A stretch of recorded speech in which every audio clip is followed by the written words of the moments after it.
we're live. And thanks to my wonderful, wonderful, wonderful wife, I'm just going to go to session summaries and read that.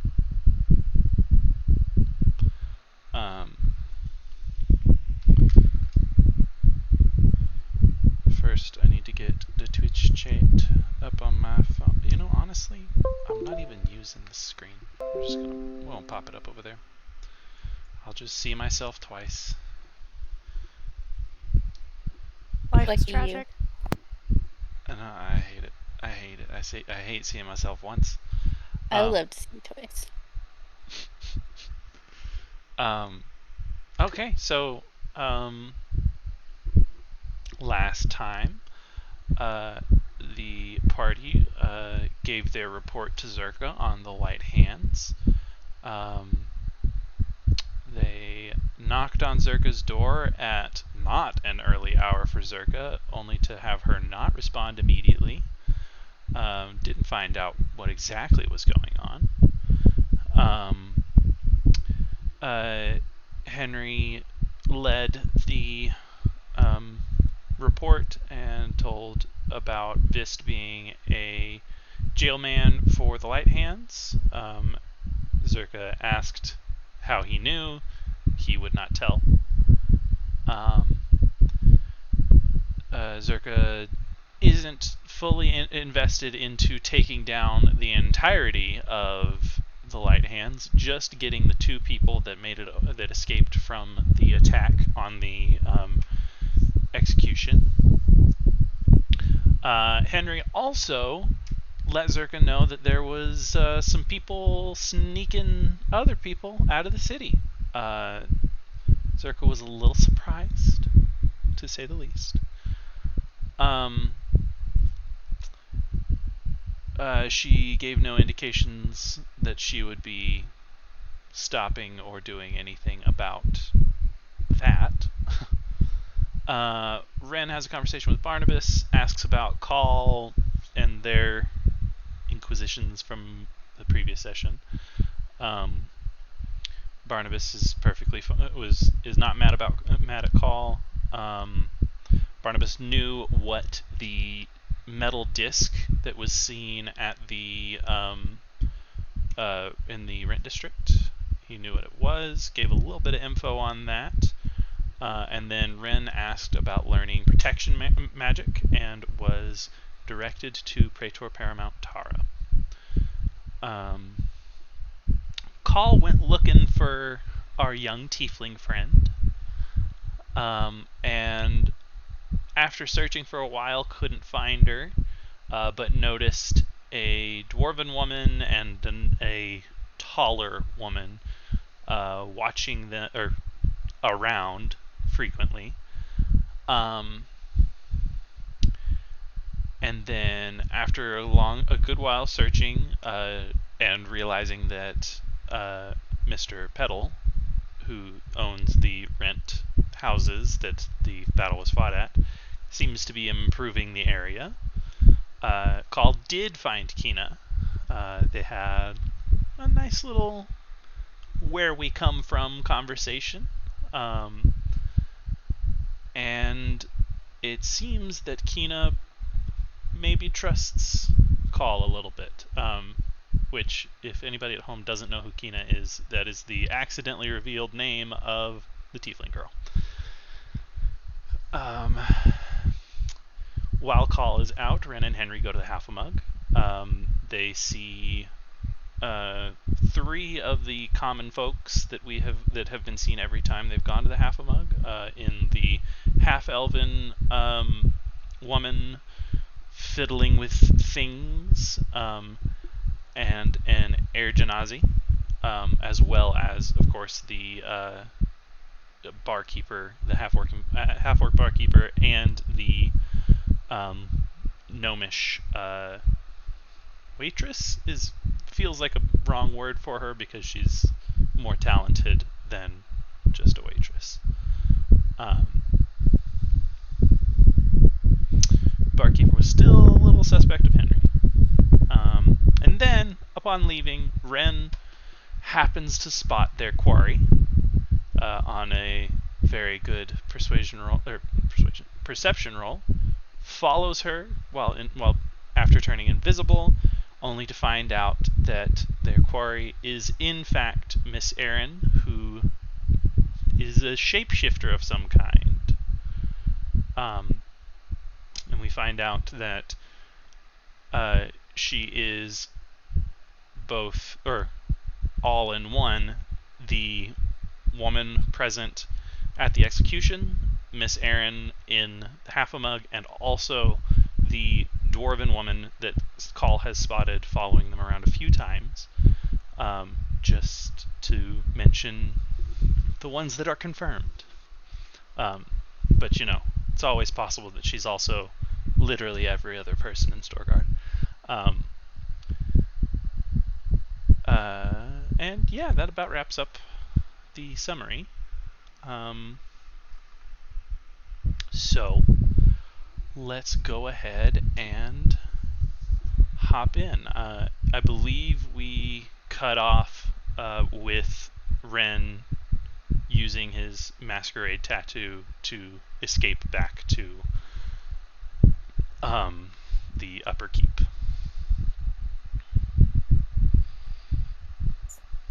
Just to make sure, like, extra sure he was not followed, because apparently you can't be too cautious these days. So, at some point, once he reaches, the next district before the keep, he'll, like, dip into another alley and then, like, change back into himself and then head to the keep, to the courtyard, because that's where he agreed to meet Henry. Give me a stealth check real quick. Yay. Oh no. What kind of fool am I? I don't have my dice. I know. And I'm crippled and it hurts. I did the same thing. But I do have my cat. Just roll the cat. He has been very good and has rolled some very good rolls. He also rolled a 3 at one point, so. It makes sense that he's an expert on rolls since he makes so many biscuits.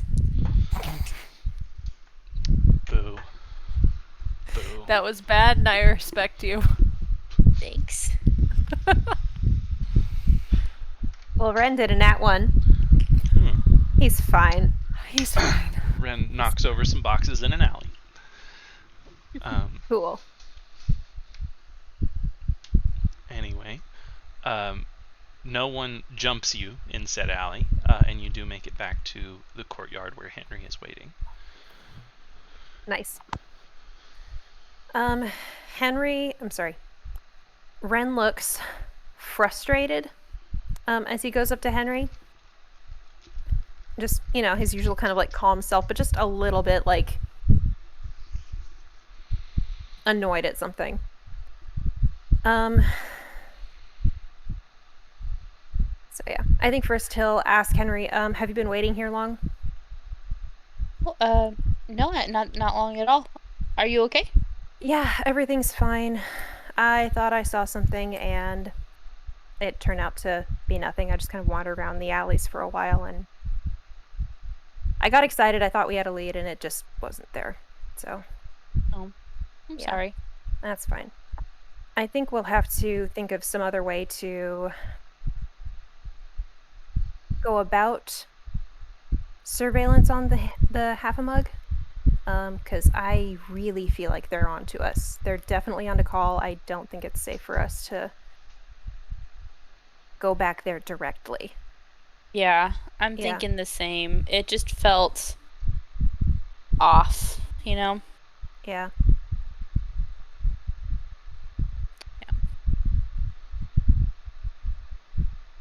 Well, we still got something today. If we want to maybe talk to Orin about the device that we saw the half-elf woman fiddling with. Yeah, we can go talk to him about it. See if he has any idea what she could be building. Yeah, we'll see how closely we can describe it, but... Yeah. Well, I don't know when Call's gonna get back. Should we try to go talk to Orin now? Sure. Alright.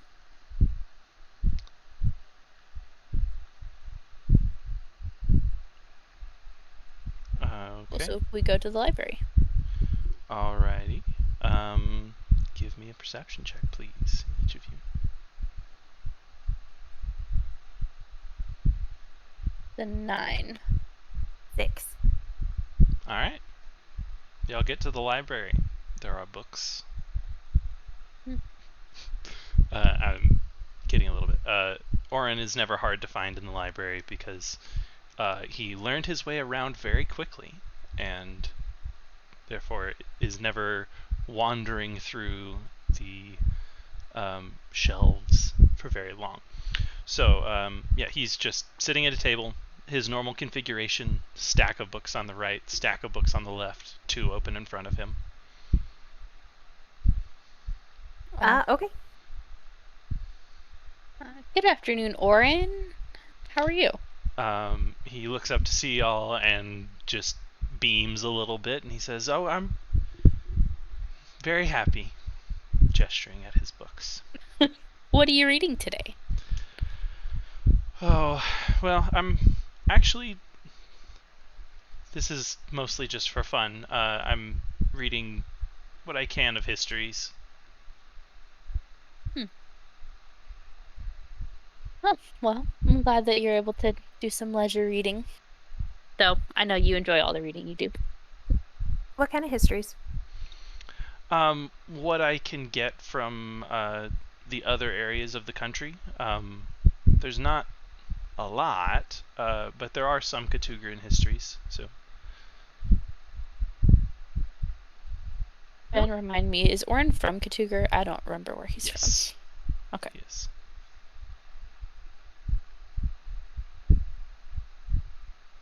We were hoping you could consult us with something, or that we could consult you about something. So Ren will sit down with Oren, and do you have a second to talk?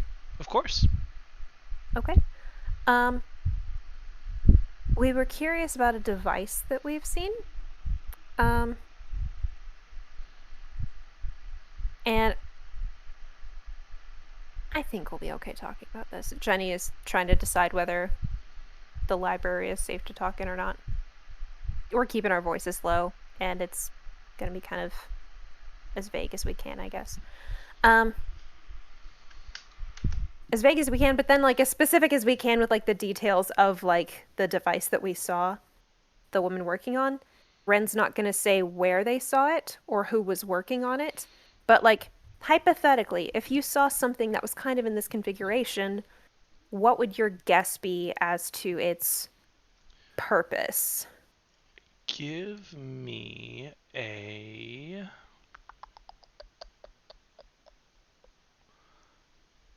I think I'm just going to make it a raw intelligence check. I provide the help action. Yeah, go ahead. Okay. Okay, that was a 17 and a nat 20. So Very nice. Okay, so you are able to effectively relay everything that you were able to pick up from looking at it, like extraordinarily effectively. Um, so Oren listens very patiently, and then he asks some questions that you're able to answer rather easily. Well, I mean, as far as what you've seen, you're able to answer. And then he finally says, I mean, it sounds like a power source that they're that is that they're trying to make. I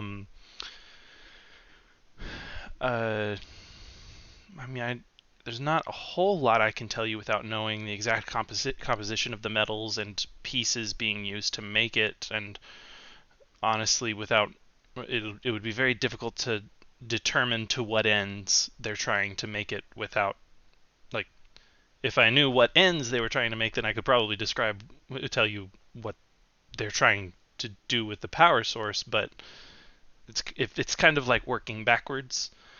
Um, I mean, from the sounds of it, what you described, this seems to be a very smart person making it. And I would hope that they'd be smart enough to not have way too much raw arcanic power just in a tavern. So I'm hoping that it is either something small scale or something prototype. So maybe their plan is to get something working down that is stable, and then move on to a larger scale, maybe in a safer area. But for now, like, and with the size you said, it would be difficult to get a very dangerous amount of power into that kind of size. So I don't think it's something we need to worry about.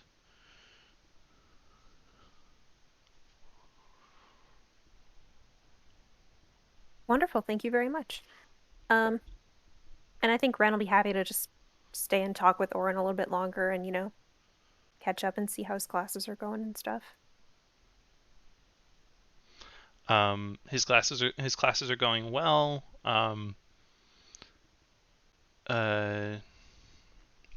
He's doing great. He's a favorite pupil, and he's learning as much as he can as quickly as he can. Ren is very proud. It's Henry.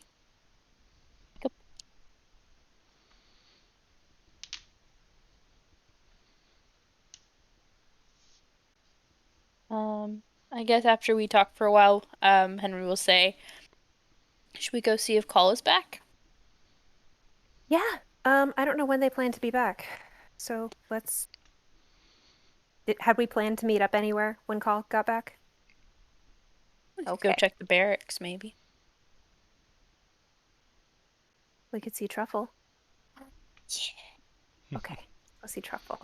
Go see Truffle.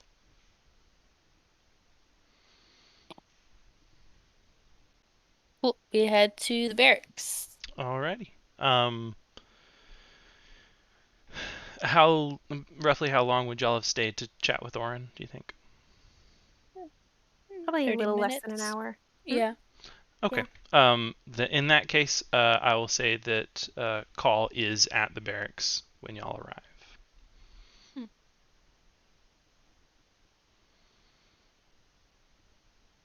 Cool. So Call has just seen Kina and talked to her, which is cute. But I mean, I guess Henry goes up and greets them and asks how they are and if they found anything.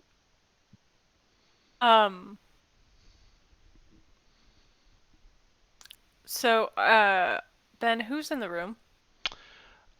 This is kind of like dead middle of the afternoon.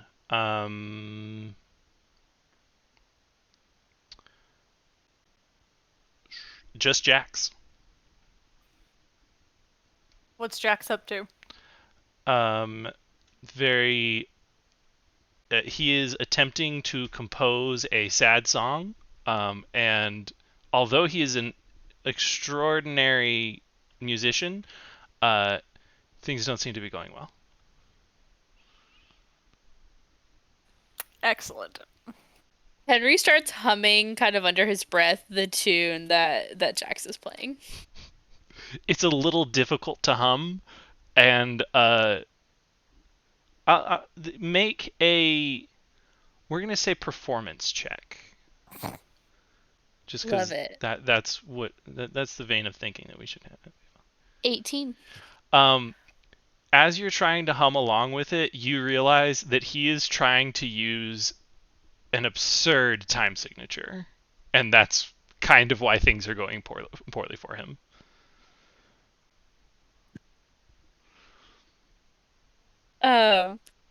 Henry's gonna alter it slightly so it still kind of sounds like the same song, but it's a little bit more like cohesive and easy to hum.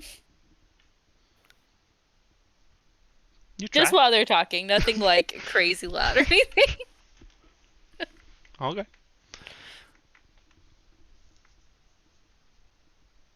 Love that. Um, so Call is going to honestly say that they didn't see very much, that it looks like things are going well in the rent district. And I mean, if we're being honest, Call was kind of like vague about what they were going off to do in the first place. Um, and I think Call's gonna mostly keep it that way. They're gonna say that they like, they took a look around town. They went ahead and like scoped out the rent district and things are looking really good. And that they bumped into the tiefling girl again, but that nothing came of it. Like everything was fine. There wasn't any trouble. Did she look okay? She looked fine. Okay. Just know that people in that area haven't been super kind to her, so I'm glad that she looked well. She seemed to be in good spirits.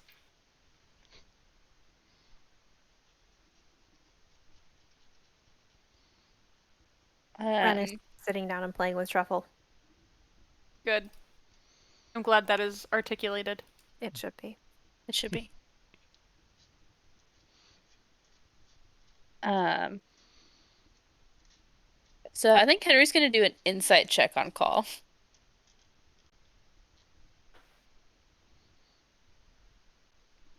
All right. Call the. The 10. Call seems fine. Okay. Now now it's Call's turn. Call's fine. Call's fine. They're all fine. Okay. Well, I think Henry goes and sits on the floor with Ren and plays with Truffle. Excellent. Uh, Um let's see. Call is going to ask if they did anything productive with their day. Henry kind of glances at Jax so that and knows that Call is watching him do it, and then says, "Yeah, we went out for lunch, but I don't know if we'll go back to that place. It just nothing bad happened. I just don't think we'll go back. But it was nice spending time with Ren." Okay. Yeah, Sounds it was fair. uneventful, but nice. Okay. Sounds like a good time. Um Ren is going to cast the message cantrip. And he is going to use a sorcery point to make it very sneaky. Okay. And he is going to tell Call, don't react. It was not uneventful. Can we talk later?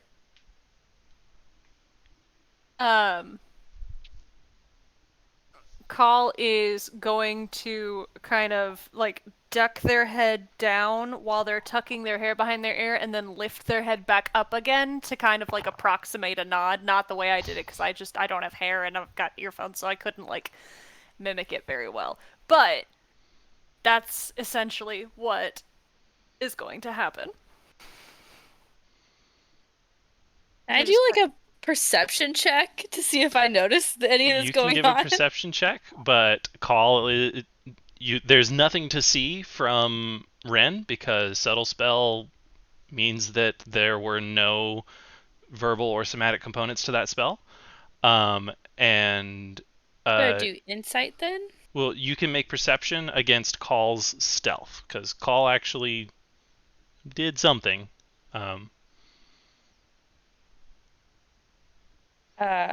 Okay, that's a mod 20. In that case, you can tell that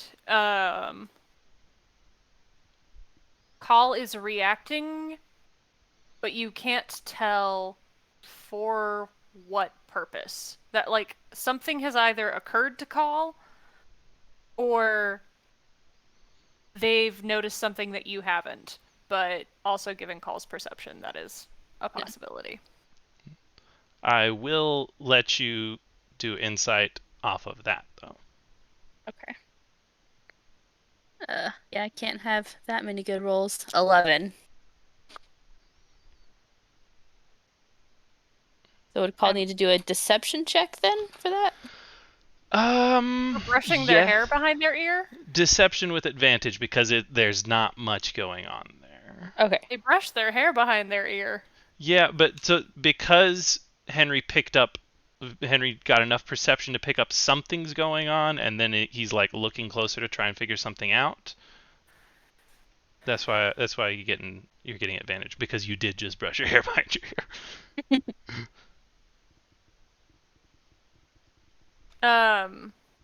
That would be a 15. All right, so all right. Call's a nosy bitch. We love them for it. They noticed something. Henry's not worried about it. Okay, Call's just looking around. It continues playing with Truffle.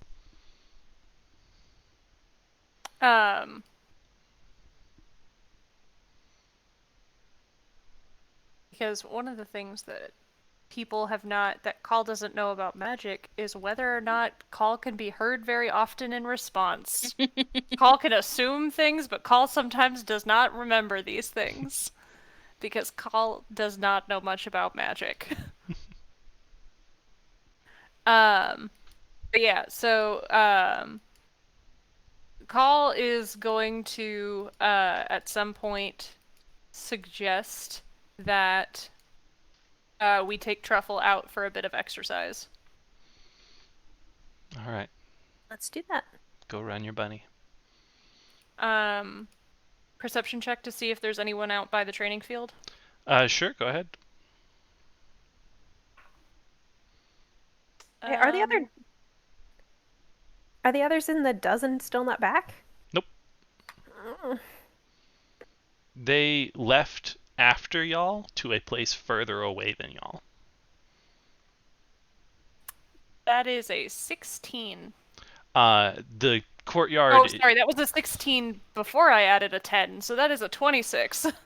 There's people everywhere. The courtyard is packed right now with people. I didn't say courtyard, I said training field. The training field is in the courtyard. Oh. Like the courtyard major is an open-faced area that's encircled by the keep, and then basically everything that is out of doors is in the courtyard in some way. So the entire courtyard area is packed with people preparing for the incursion to Mount Scylla. Or excursion. Okay.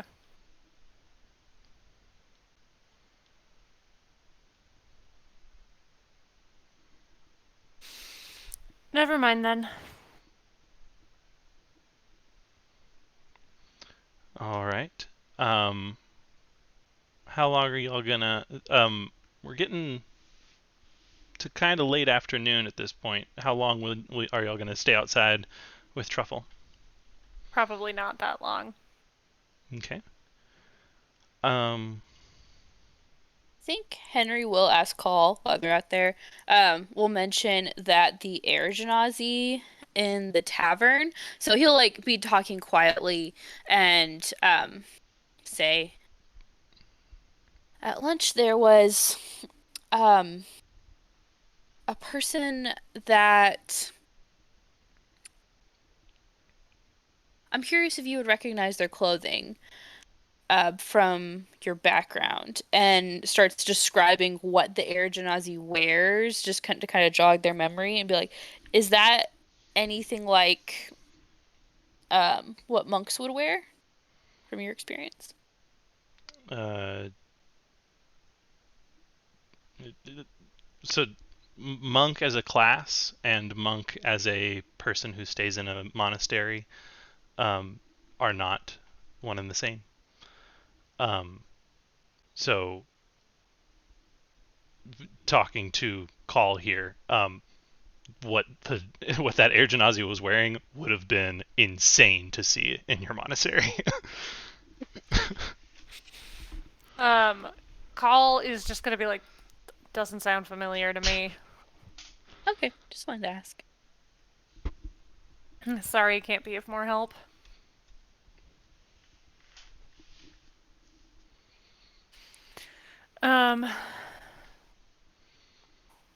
And I think that is. Yeah, honestly, I don't think Call is going to spend that much time out because Call wanted to see if they could. Yeah, I don't think Call's going to spend that much time out.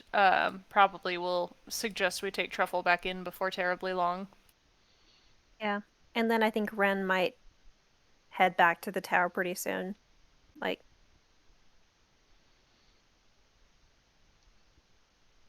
I guess Henry heads out as well. Cool, cool. So, Call is probably going to head back into the barracks if everyone's parting ways from there and deposit Truffle carefully in his home and then make their way up to the rafters and just set up camp in the rafters for a little while. All right.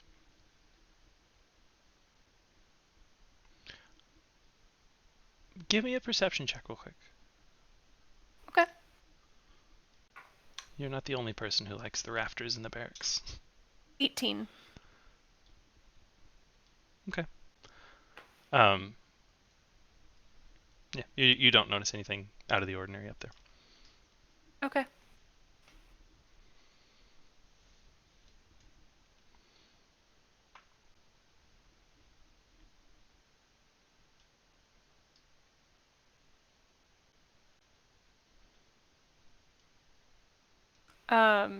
Did anyone have any plans for the evening? No? No? Okay. Well, if no one has any plans for after people separate, Call is going to end up doing a message drop for Erida. I can just message you off to the side, Ben, with what Call delivers. Sure.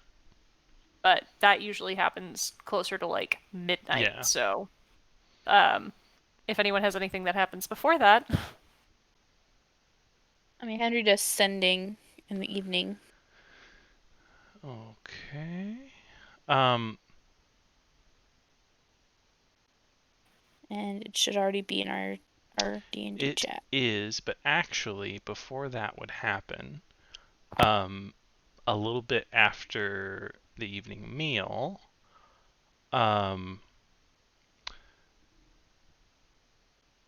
Zerka tells Call directly. Pim delivers a letter to, or like a written note to Ren, and Dirk comes to Henry. Zerka is summoning the lot of you to her office. fascinating. Okay. okay.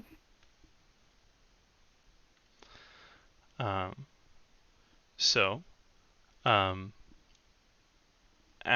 assuming you all come. Yeah. Yes. Okay. That's what we're gonna do. So, when you get there, Dirk comes with Henry, and like enters her office. And it has her desk is somewhat organized for once. And she has a couple of piles of documents kind of apart from the rest. And when she sees y'all enter, she says, good. I thought it was about time that I got you all up to speed with what each other were doing.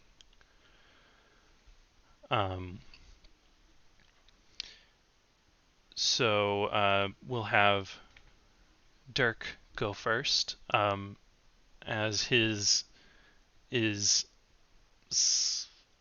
a little more complete as far as I understand. And so Dirk kind of stands up as straight as he can. He is a halfling, so it's not super tall. Hang on. No, he's not a halfling. He's a gnome. Let me get my own shit right. But he stands at a smooth 3'1", so standing as tall as he can, you got to try. He says, I've been tracking the male individual who escaped from the attack on the execution. It took a long time to get absolutely anything, but then, and I believe y'all already know that I was also looking into the light hands as well as part of my side of the investigation. But my biggest breakthrough was when I stopped following them and found out that the vast majority of the attackers were not light hands, but hired by them. They, for the most part, weren't even from the city. A few of them were and spent time around, which is how they made contact with the light hands. But all of the ones that were killed were not actually associates of the organization.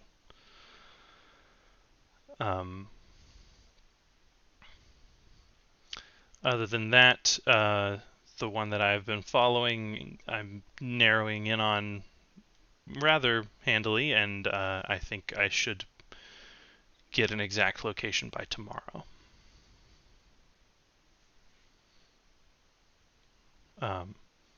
Zerka kind of just nods along, and then looks at you three and says, have y'all found any evidence that of other organizations involved?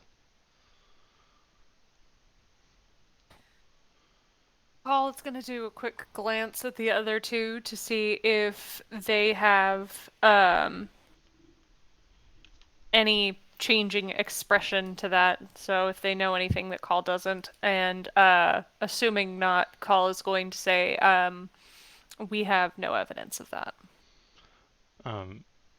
She nods and just says, all right, I know that most of y'all's energy has been spent around the tavern, yes? A fair amount. Okay.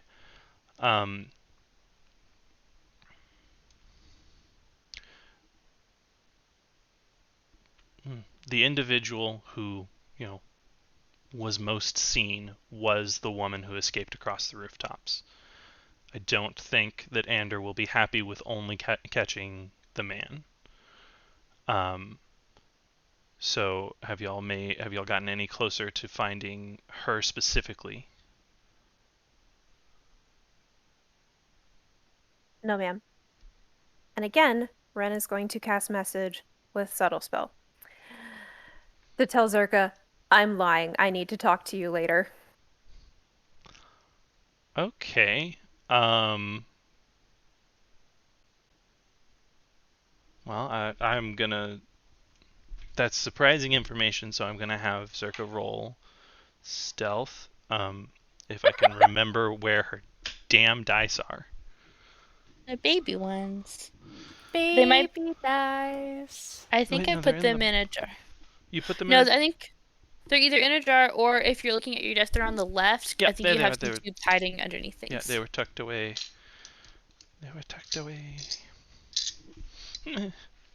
They were hiding from you. Very stealthy of them. You should give them advantage on their stealth. Give the dice advantage.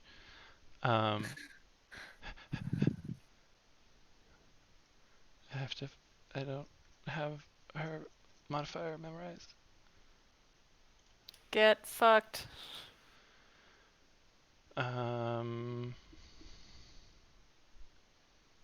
This is gonna be stealth, I think. Yeah. Yeah.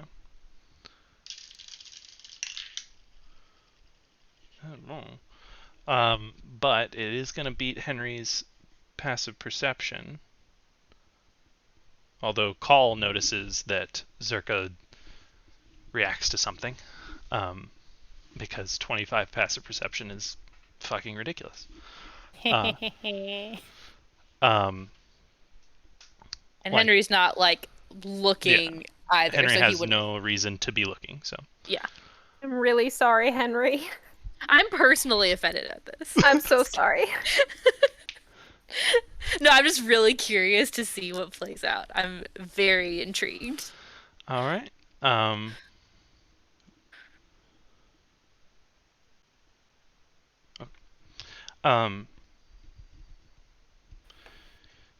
so,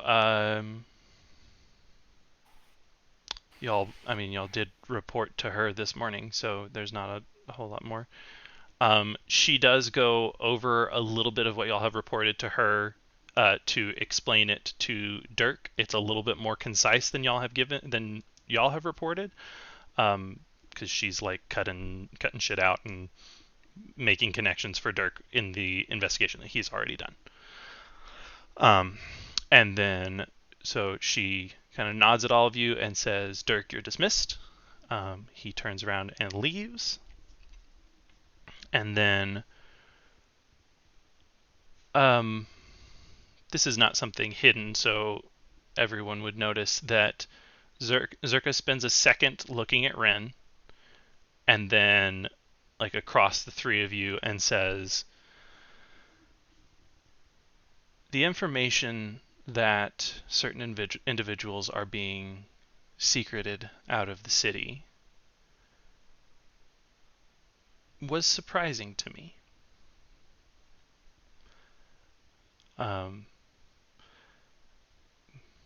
At least two of you have said on multiple occasions that you expect me to know more than you do.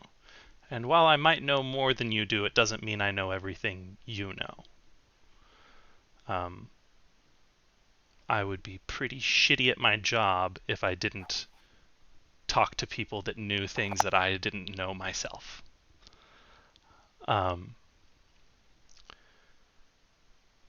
That being said, I think there may be an opportunity.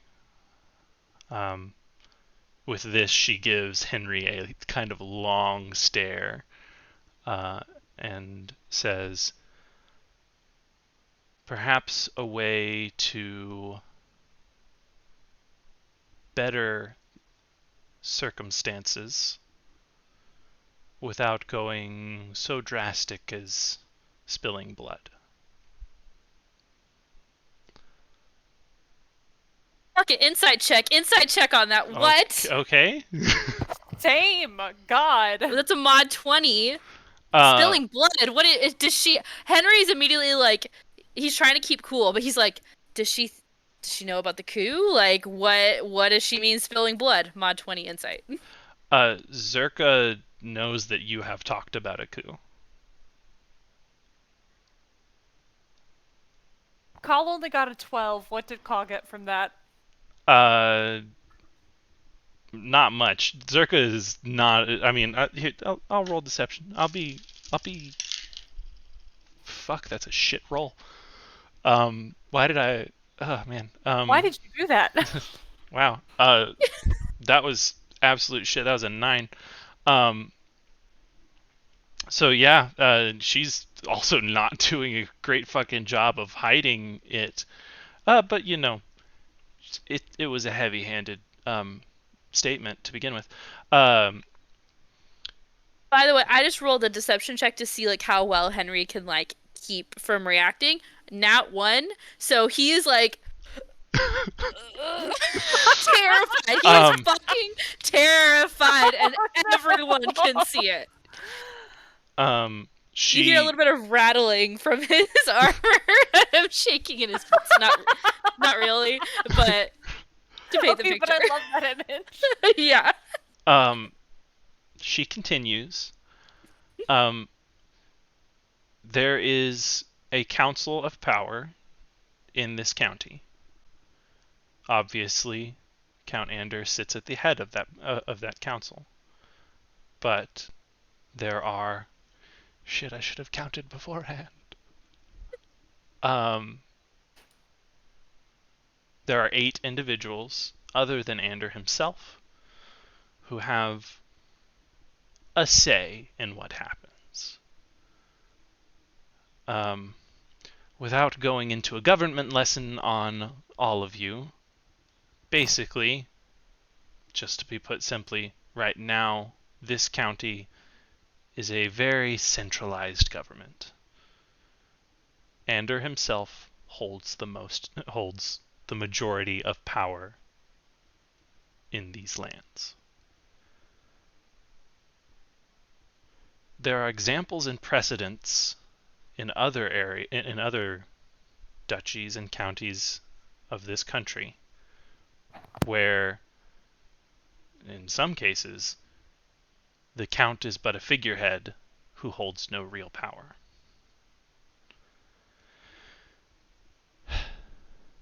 Usually that happens after a civil war. I would like to avoid a war. That being said, I'm going to give you the names of this council.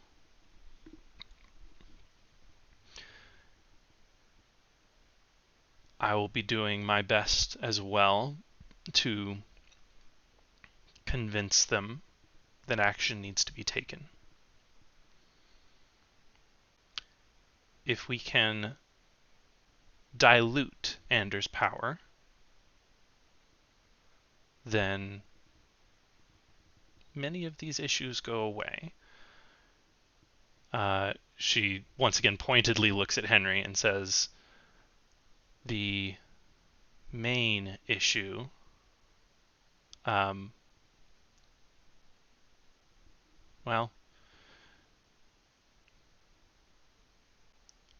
I just don't believe that these 8 members share the distaste that Ander does.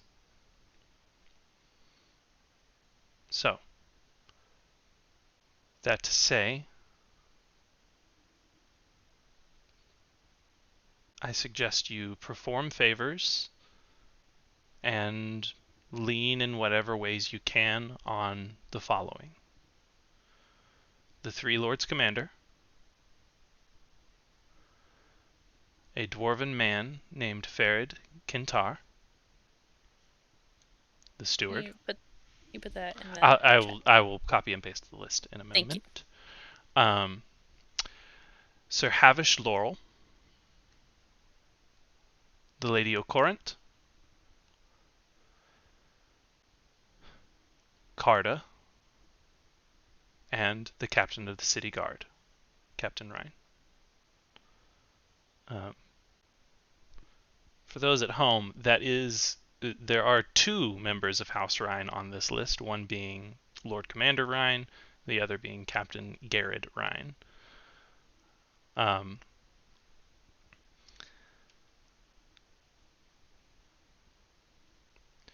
Now, each of these members are not equal. Some of them will be much, much harder to convince, and some of them are more important to convince. To avoid war, we primarily need the Lord's Commander and Captain Garrett, as they are the ones with control of significantly the largest forces in the city. However, I would also add a large portion of the corps is about to leave the city. if we could act quickly enough, and if we had Captain Garrett on our list of those backing us, we could pose enough of a threat to be seen as too hard to fight. Now, that is, in my assessment, the fastest course of action. If we cannot get Captain Ryan on to work with toward our goals, then we could go longer term trying to get more of the Lord's Commander. That to be said, I'm going to go ahead and I'm going to just copy and paste the list and put it into I'm going to put it in general info.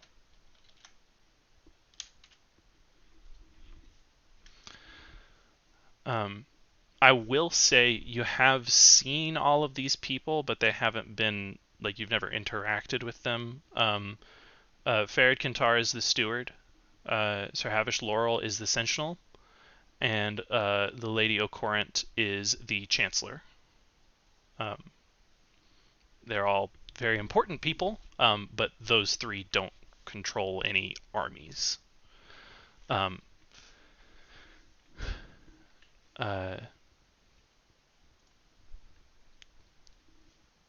That is that.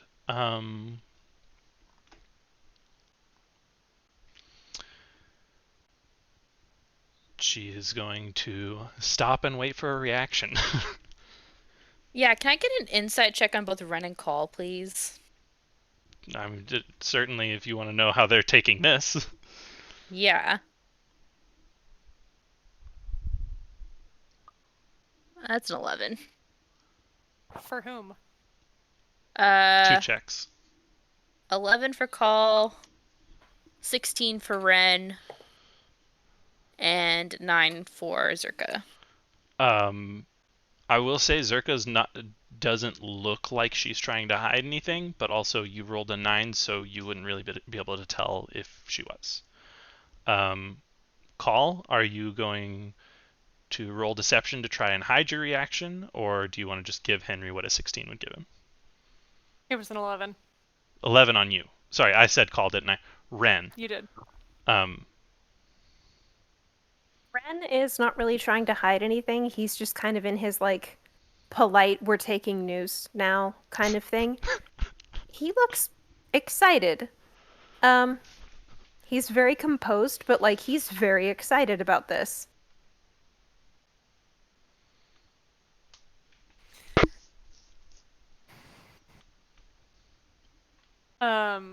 And on Call's end,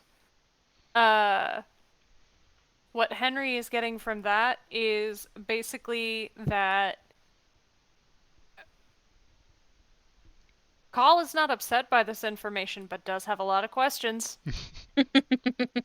So Callface. Callface.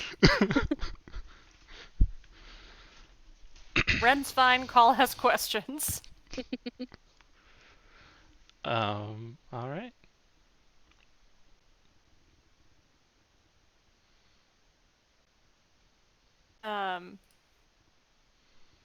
Call is going to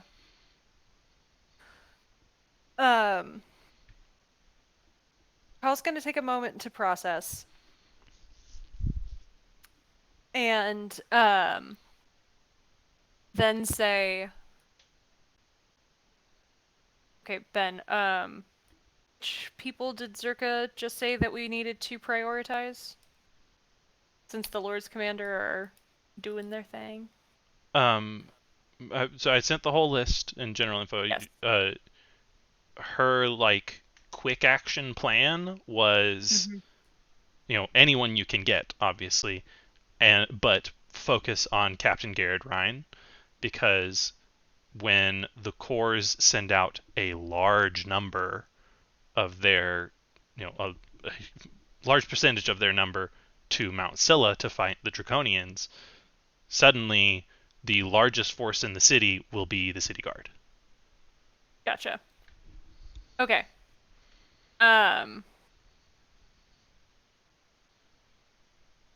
Call is going to say, do we know how swiftly they plan on leaving? By reports, it could be in the next 3 days. Noted. Henry asks, "Are we going with them?" That all depends on your commanding officers. Call looks directly at Zerka.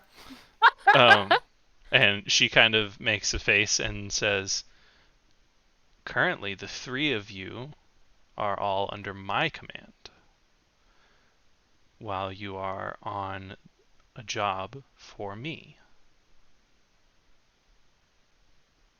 Heavy implication dripping.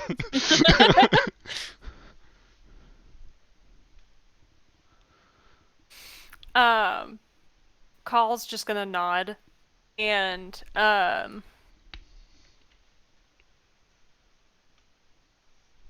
say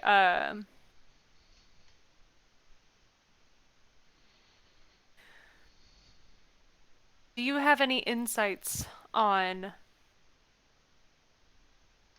the places most frequented by any members of that list?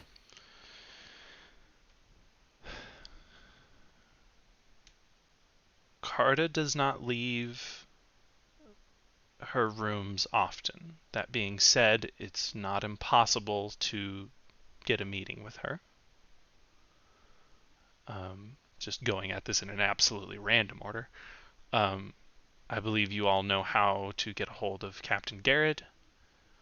And between the 3 of you, I imagine you could get to your own Lord's Commander.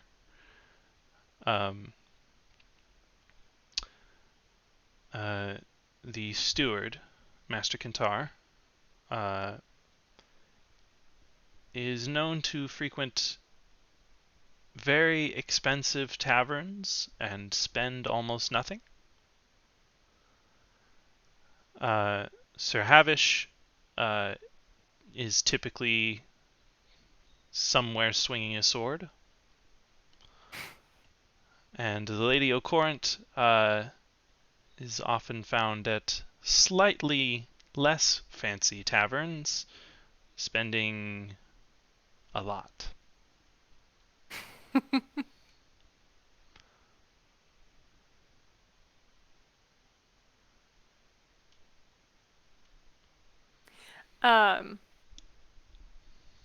Paul will give a very, thank you for this insight kind of nod.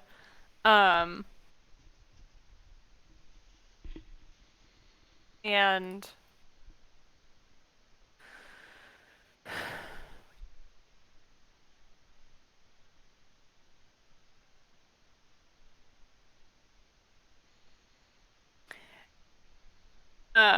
we'll say, essentially just, I'm under your orders.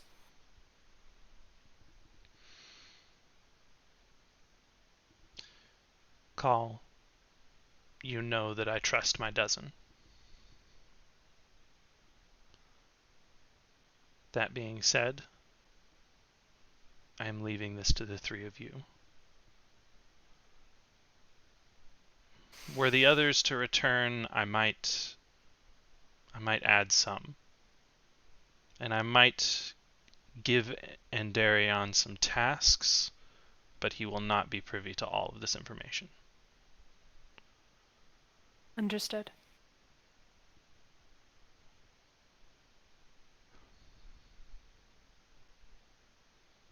Try not to just let it get out. Call's gonna snort a little bit. Henry looks as if he was about to ask if he could tell people. like he was about to ask how secret is this? Is what he was about to ask. So he looks like, "Oh, you just answered my question. Okay, cool."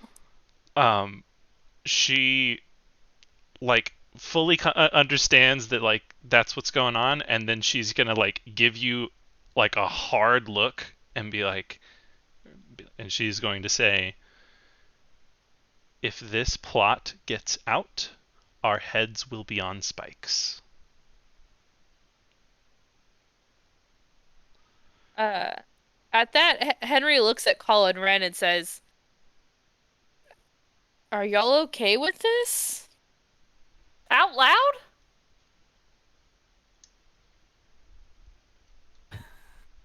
I mean, okay.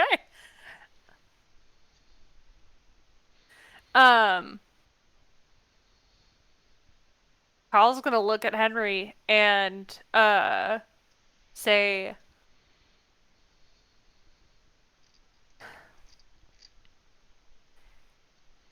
I trust Zerka to have thought things through.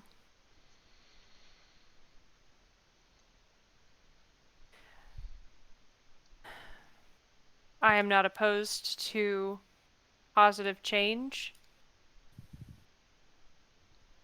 And I do believe that we in fact need it. And I trust Zerka to have considered the impact of these actions. Paul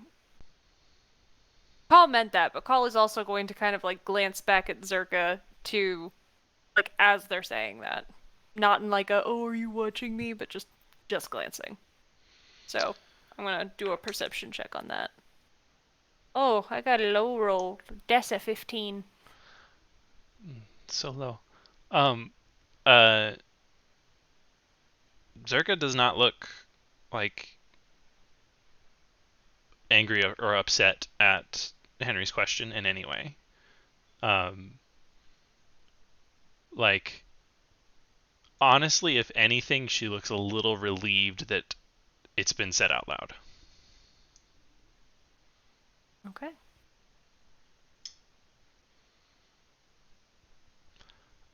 Although with that, she is gonna get kind of give a look to Ren and say,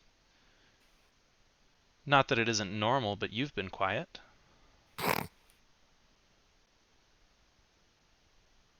Call might actually snort at that. Ren smiles good-naturedly. I'm happy to see progress. She's making an insight check on that. Henry is 2. Fuck that. Yeah. The 21. I did better than her. Oh, not bad. Actually, you did the same as her. Nice. Well, yeah, okay. I don't even know if Ren was trying to even do any deception there. I rolled anyway and he got a mod 20, but like, yeah, he's happy to see progress. It's just that he's a little surprised that Zerka even addressed him, and he's actually very surprised that Henry had even asked that question, like, are you two okay with this? Especially with that tone. Like, that surprised Ren a lot. Mostly it's just like, yes, steps are being made towards this thing that we've all been wanting forever. So, like, isn't that right? From Henry's perspective, Colin and Ren are like, fuck a coup, you're an idiot for wanting to do that, like... Oh, we're gonna get to talk about this later. Yeah, they're okay. There's reasoning behind their reactions. Essentially, Ren looks happy to be here. He actually looks really, really relieved. But yeah, that's it. All right.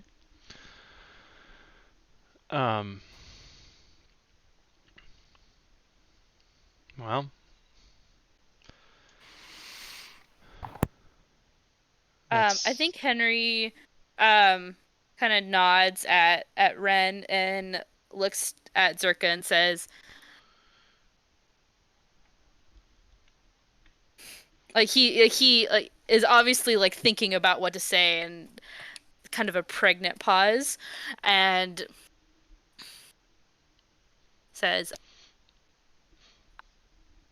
I don't think I have to say anything for you to know my reaction to this, that I am in favor and will do everything I can to support this.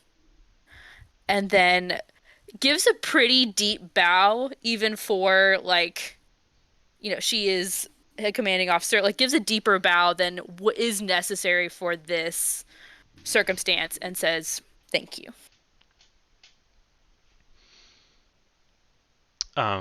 She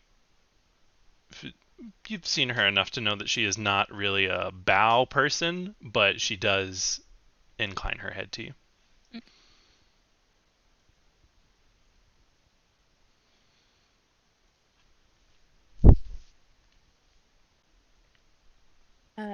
And then Henry says, okay, we can, I mean, because it's evening time, right? Yeah, it's a bit after dinner, just a little bit. Okay.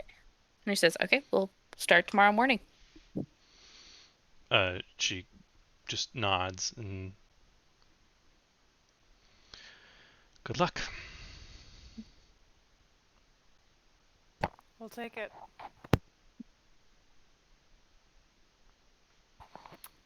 And with that, I think they will vacate. And Call will pretty immediately suggest going to Ren's room. All three of us? Mhm. Yeah, cool. Okay, nice. All right, let's go to Ren's room. So, unless we have to roll for anything, we make it to Ren's room. Yeah, we've had a few perception checks throughout the day already. Let's just, we're there. Okay. All right. Call is going to immediately take a seat on the windowsill.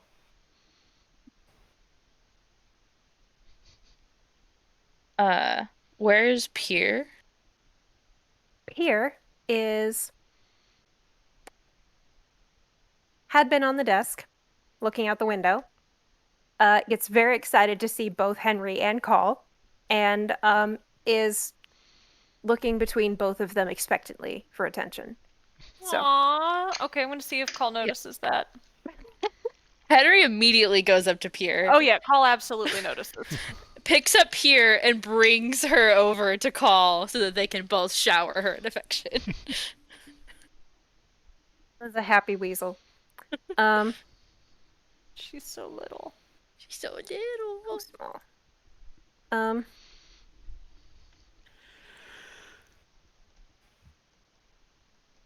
So yeah, Ren pauses for a second after the door has closed. That was unexpected. I didn't see that one coming.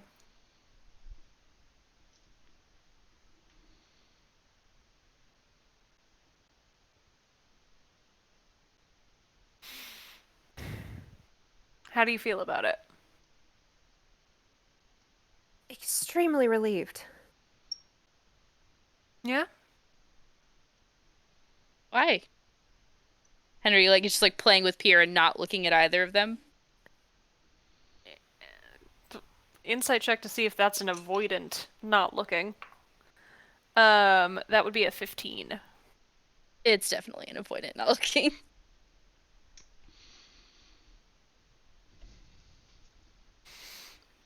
This whole time, I had been anxious about how to go about these things in a safe way, because before it felt like whenever we had these discussions, it felt like there was nothing. I felt like we had no safety net. I felt that there was nothing backing us. And it's very difficult to enact positive change when you've been executed. And I didn't want any of us to get caught committing treason and that happening.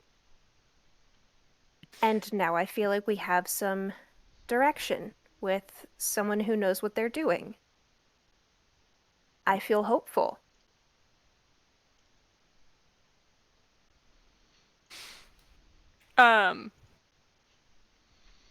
Call is going to do another insight check on Henry before speaking to see if it is an appropriate moment to speak their thoughts. And that would be a 19. That does not beat Henry's deception roll of 20. Okay. So Henry, it's like about probably what you saw before, just like kind of avoiding, but you don't really see anything else. Okay. In that case, Call's just gonna take the moment as the moment and say,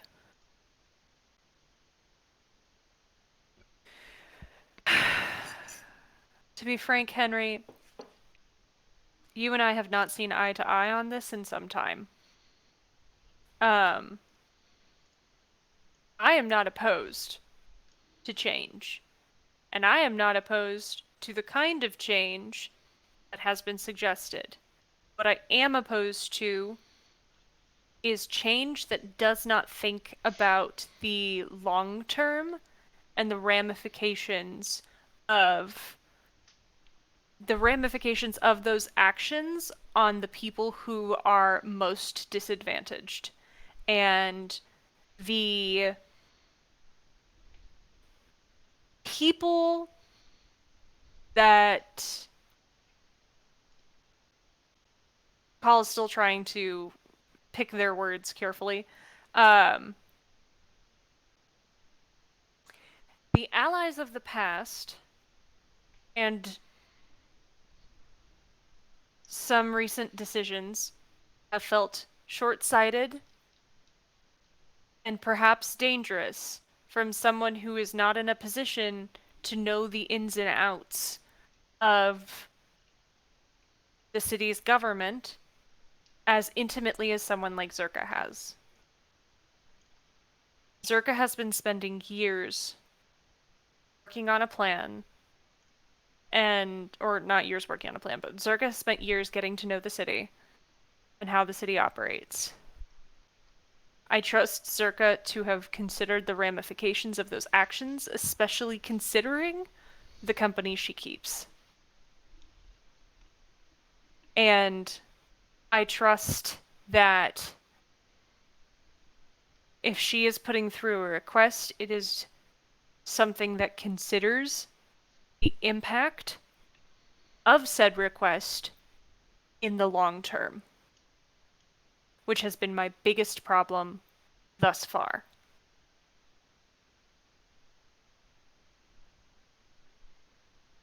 And the effect on those who are most disadvantaged in this situation.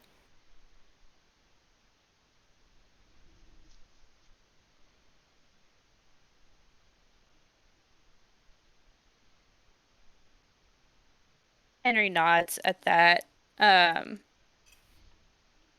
says, well, I'm glad we're on the same page. I think we should talk to Captain Ryan tomorrow. Or Henry doesn't like say anything about what either of y'all have said and just pushes on and says, I kind of talked to Lord Umber, not divulging any secrets or making known why I was asking, but I did have a conversation with him already about feeling out how he was reacting to what happened.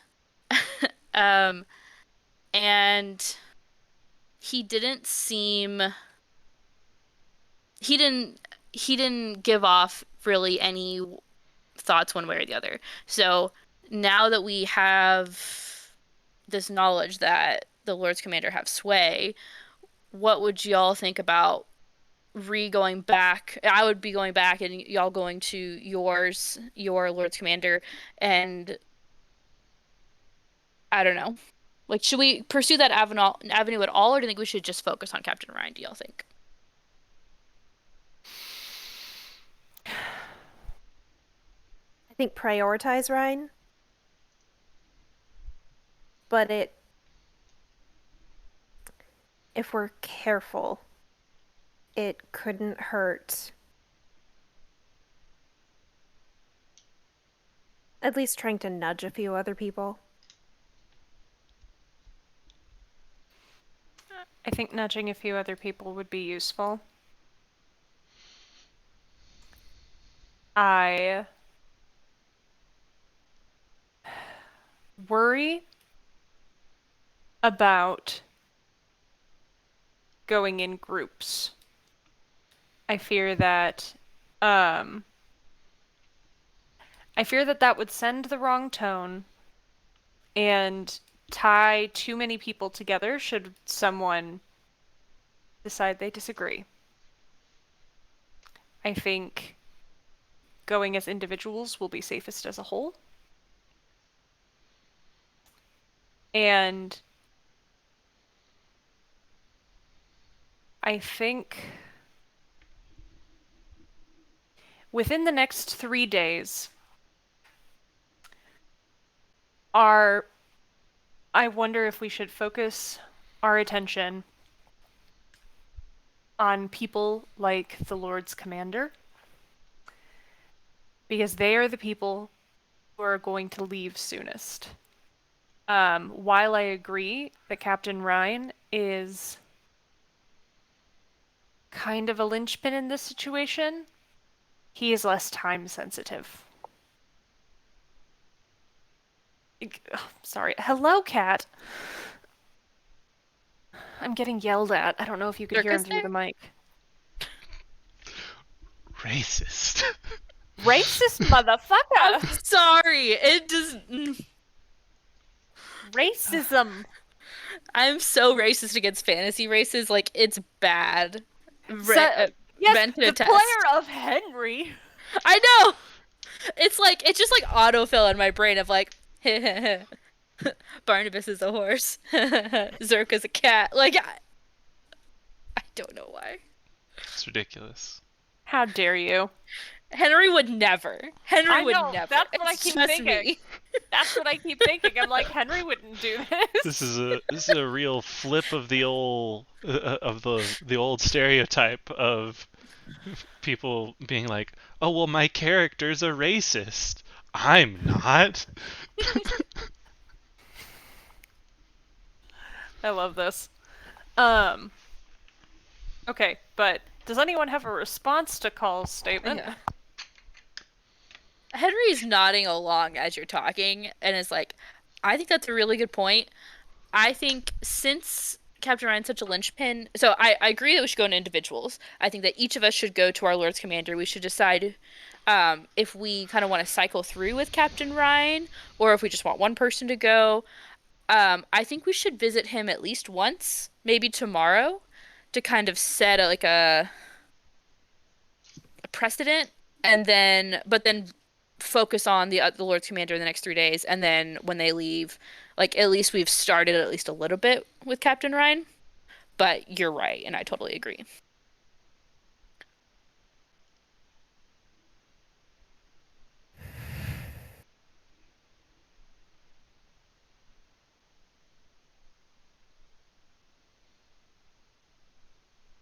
Call is looking at Ren.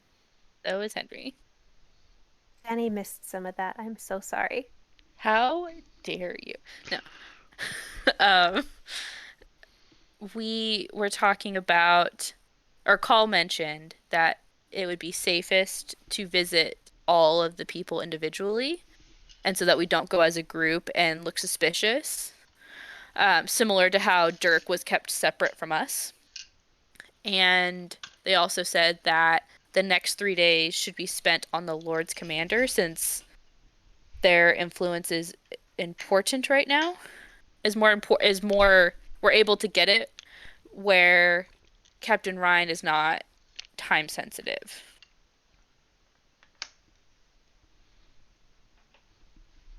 Yes. Point of clarification, Ben. Are the Lord's Commander, was it that their influence won't be as great when their forces leave, or is it that they're actually leaving as well to go to the hills? That she did not specifically say that they would be leaving, but it's also not insane to think that they might. You don't know, like, even if one of them were to go, you don't know if all three would go. Like that's just not information that y'all have. Okay.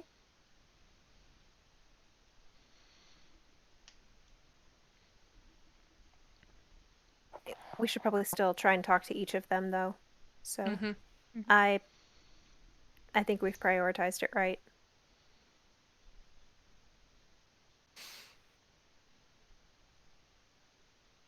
Do we Call- want? Oh, go ahead. No, go ahead. I think Henry asks, do we want just one person to talk to Captain Ryan, like overall in general, or do we want to each go separately to talk to him?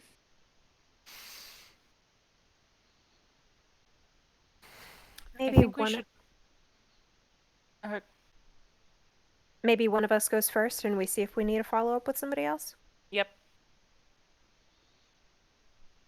Start with one person who could be an overall point of contact. And if we end up leaving that exchange thinking that quantity is efficient or effective, we'll move forward that way.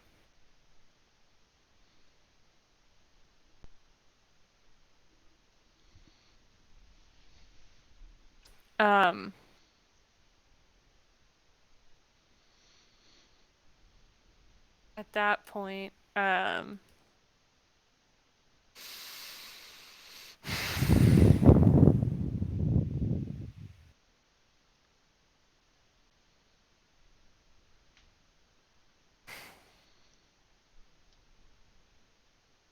Call is kind of like at this moment kind of lost in thought, trying to process everything.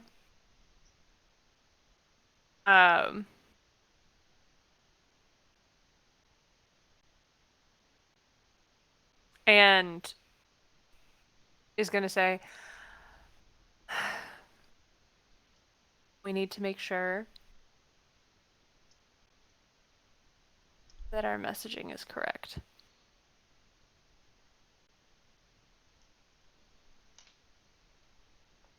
And unified.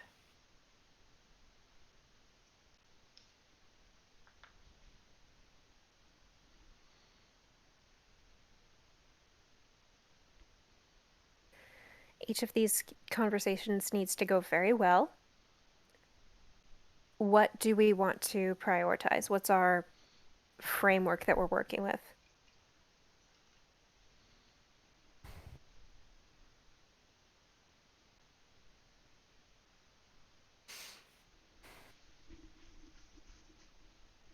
Bronwyn can't think right now because Bronwyn desperately needs to use the restroom. So, Call is gonna go mute for a moment while Bronwyn leaves. Okay.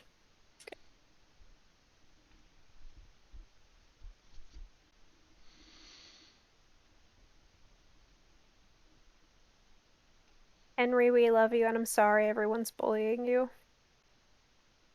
Henry's fine. Henry's fine. Henry's fine. Okay.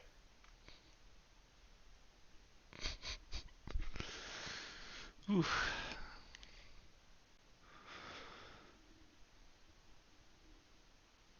This has been a ride for me. that doesn't happen all that often.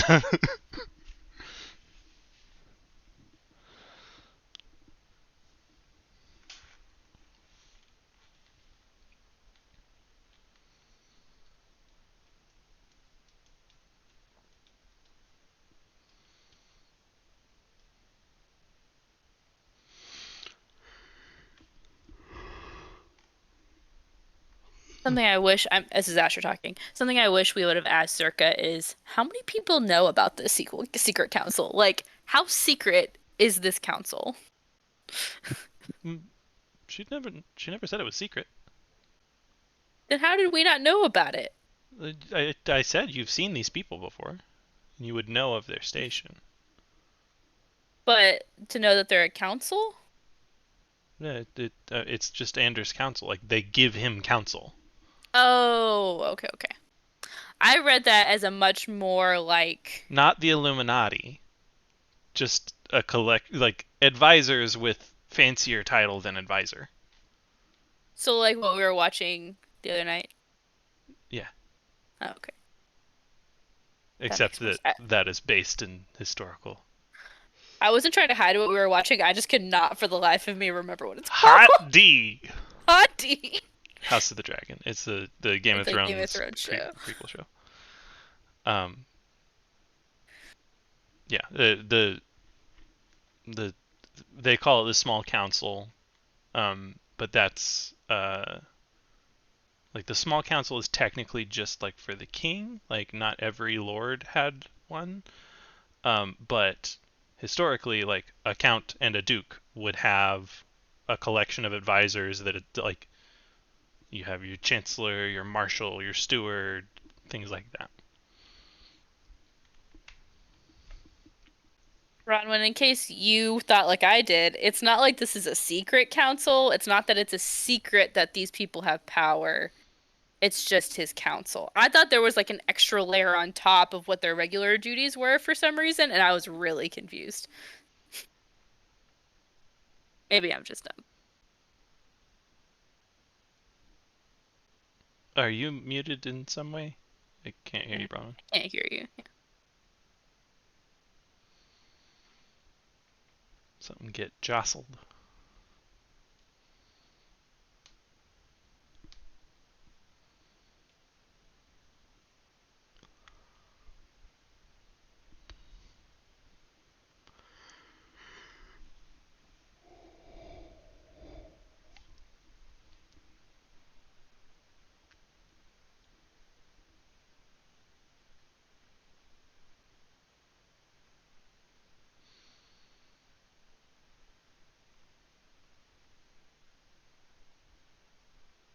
Can you hear me now? Yes. Okay. It was because I unplugged my headset when I went to the restroom and turned up the volume very loud so I could hear the conversation. Nice. And when I plugged my headset back in, it didn't want to cooperate with the microphone. Alrighty. Also, Asher, I echo what Jenny said when I ran off to the restroom, in that we love Henry so much, and we're sad that everyone's being mean to him. I am very sad about this. Like, I feel like I just want to know what's happening. It's like, why? What did he do wrong? If Henry wants to talk about it more, I would be happy to. And honestly, if everyone was okay with it, I would also be happy to have a metagame conversation about this if everyone agrees. Because, like, I feel like it's worth discussing. But yeah. I would too, actually. I mean, Let's play out what happens, Yes. like, for our characters, and Yeah. then yes, please, because I'm having actual anxiety about this. Oh, So, honey. if we can have a metagame conversation about it, and I can calm down, I'll be very happy. Okay. Okay, just know that we still love you, okay? We love We you. love you and we love Henry. Okay? This is inter-character conflict, not inter-player conflict. Okay, good. Which Like- I love interplayer conflict. This is so much fun and this is great, but I'm sad. I know, I'm sorry. We'll talk about it. We'll talk Okay, good. about it. Okay, great. Good. Okay. Alright. Now we may resume. Okay. Okay. Um, Man. okay. So we need to figure out what we're saying.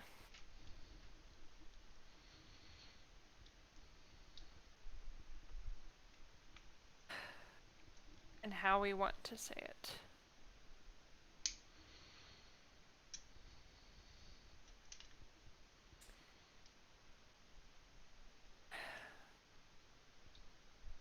Which, of course, is not always the hard part. I guess maybe before, I mean, maybe this, everybody knows this, but just kind of say it. Henry's talking. What angle are we coming at, like broad angle are we coming at this from? And from there, maybe we could narrow it down. Because if the goal is to convince them to take power, that's going to be convincing them.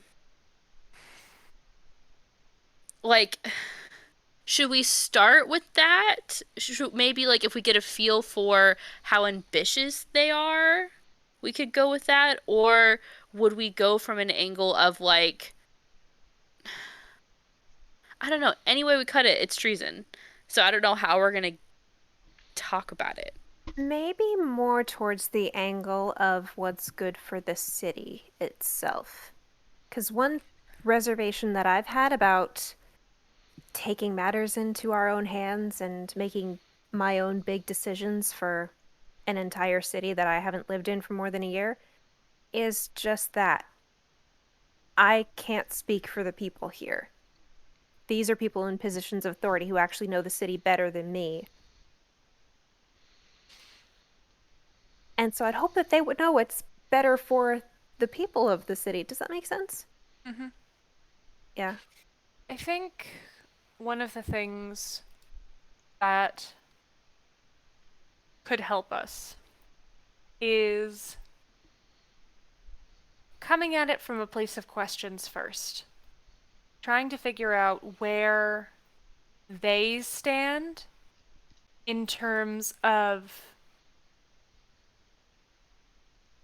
their perspective on how content the populace is, or their perspective on Anders' racial leanings. Coming at it with a perspective of where they stand on not that personally, not where they as individuals stand on a matter, but how they believe it impacts the city as a whole. Yes. I think that's good. Because if we start by asking questions and knowing their perspective without saying anything else, we might have the opportunity to come back the next day with a more informed take on how to proceed from there. I think honestly the goal right off is to know what they think before we try to change any minds. We need to know where those minds rest. I agree with that. We can't just go in with a sales pitch. We actually have to know the framework where they're at. Mm-hmm. That sounds good to me. Okay. Henry? Yeah, I totally agree. That makes me feel much more confident because since this is such a tight timeline, I feel like it's going to be really easy to screw it up. And so I think that is a very safe way to go about it. And I feel like there's a lot of different angles that each of us can take for asking those questions. And there's a lot of like plausible reasons we would be asking those questions, especially as servants of the keep, servants of the city. Um, yeah. Okay. If, given that, we definitely need to consider that that would mean that the same person is approaching the same person for multiple days. Mhm. So we have all decided to speak to, or I assume we've all agreed to speak to our own Lord's Commander. We need to figure out who's going to approach the captain. And then beyond that, I think that's enough of a list for now. We'll take the rest as we get more information on the former. I wouldn't mind being the one to talk to him, but I think we should all agree on who the best person is to go.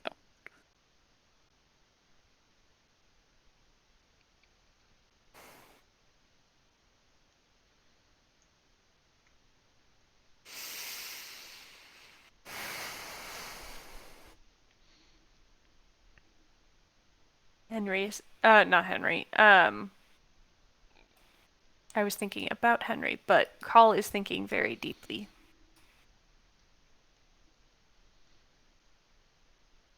It's so hard to not like give my opinions. It's so hard. Which is disappointing because I want Ben's opinions. I want Ben to be sitting here going, "This is a bad plan, guys." Yeah. It's terrible. Y'all gonna die.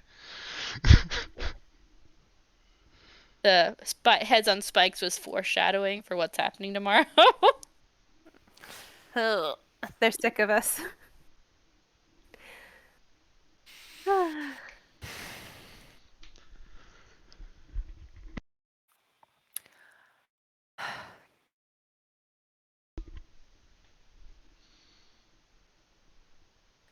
I think, Henry, if you are to go, you need to be careful.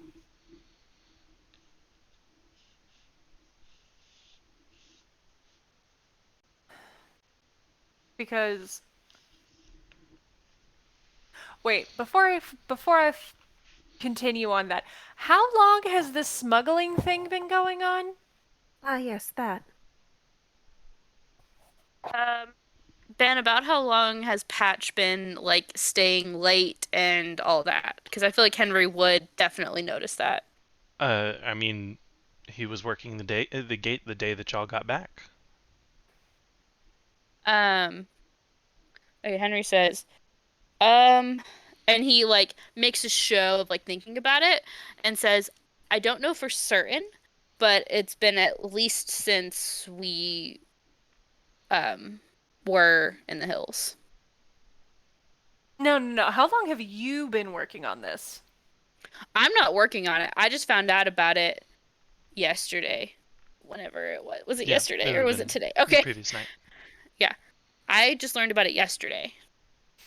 And I'm not involved. I just know about it. And so if I found someone who needed to get out, I could send them through, but I'm not involved.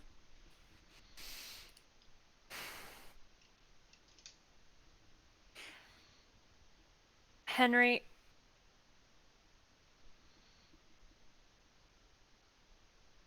I mean this with truly the best of intentions.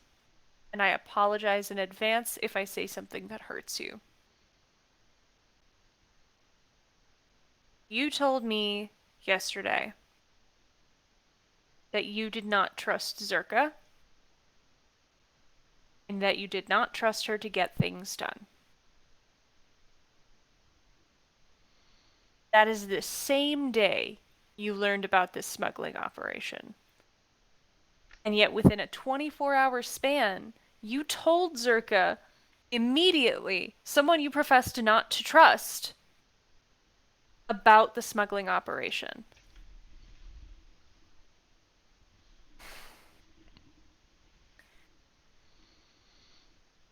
I absolutely believe in your motives. I am nervous about your willingness to dive off the deep end without thinking things through.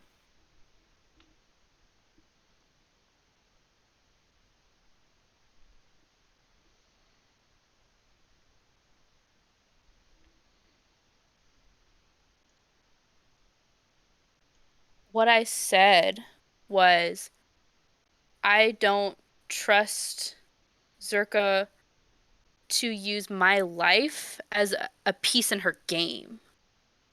When she has someone that she cares about and is not doing anything with the dangerous situation where if one person looks at Esley a little bit too long, she would be killed for it.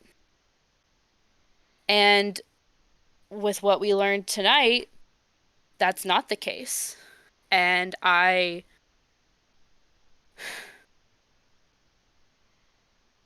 still don't want to tell her about the hearts. I need to think about that. Maybe I will. I trust her a lot more than I did yesterday.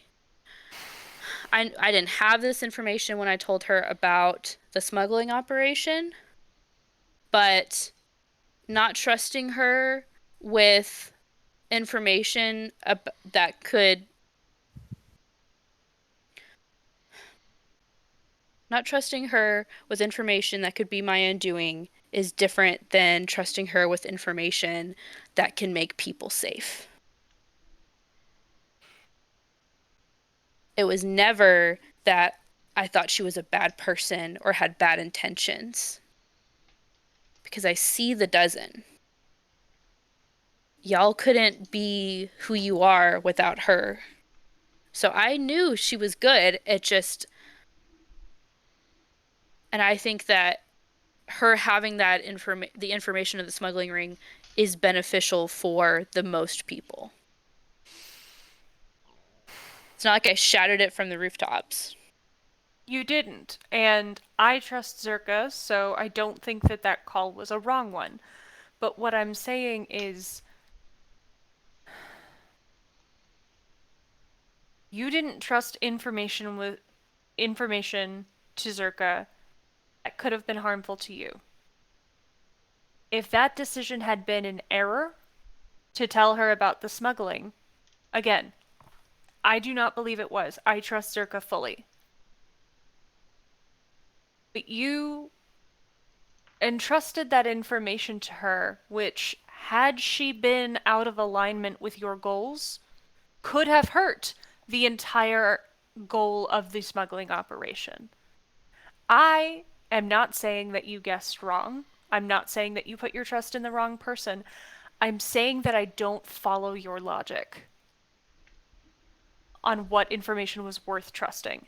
And if what you just said is accurate, it sounds like you were willing to trust her with information that could have ended up being detrimental to others, but not yourself. And I don't believe that is your motivation, so I want to understand what your motivation was.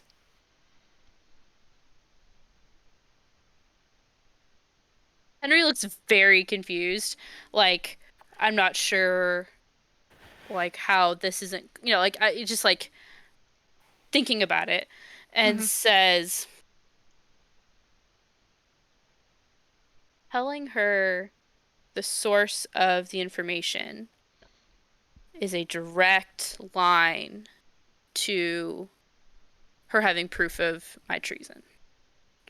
Telling her that there is an organization that can get people out, that doesn't give her anything to work on. And it does give her the knowledge that there is an organization out there. So if she tried hard enough, she could look and maybe find something.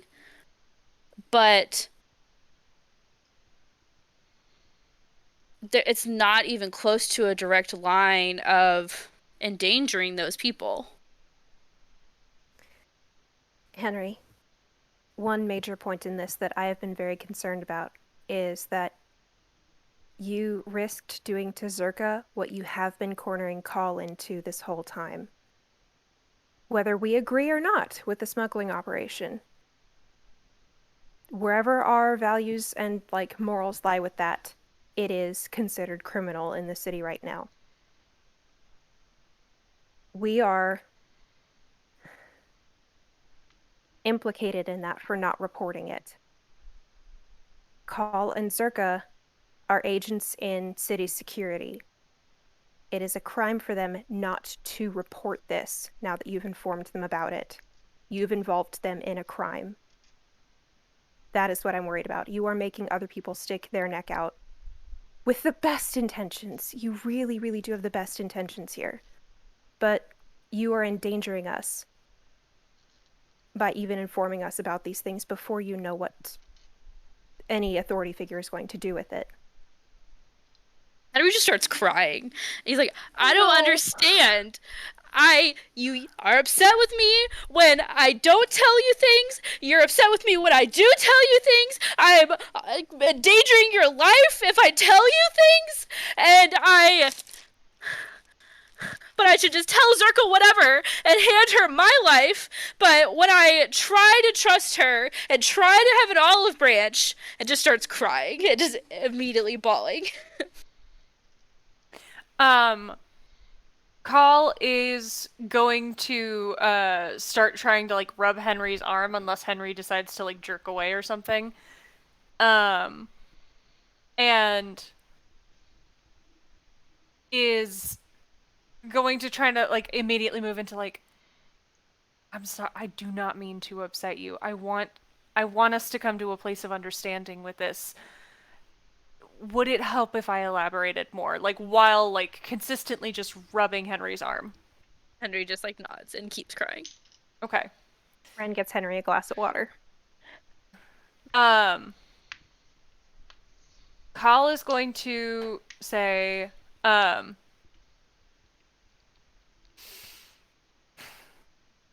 Henry, first off, understand that we care very deeply about you and that none of this is coming from a place of apathy or antagonism or anything. Please understand that.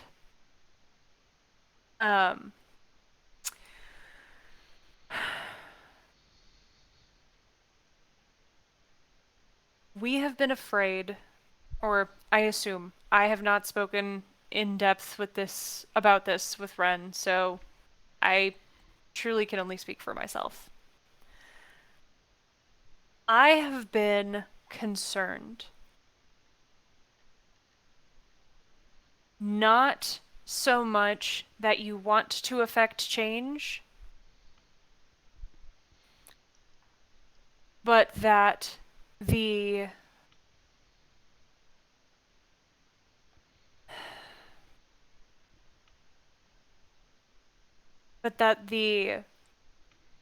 path you are choosing in which to affect change is not the safest one for yourself or for the other parties involved. When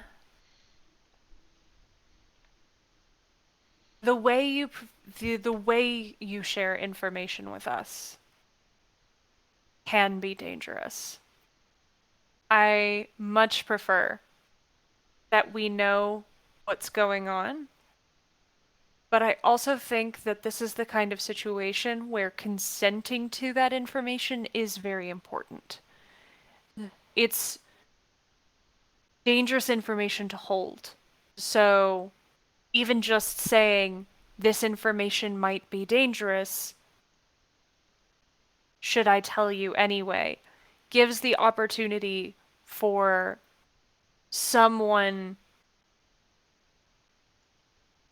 to not have to come face to face with the realization that you've already professed this information to them and their only options are either to commit a crime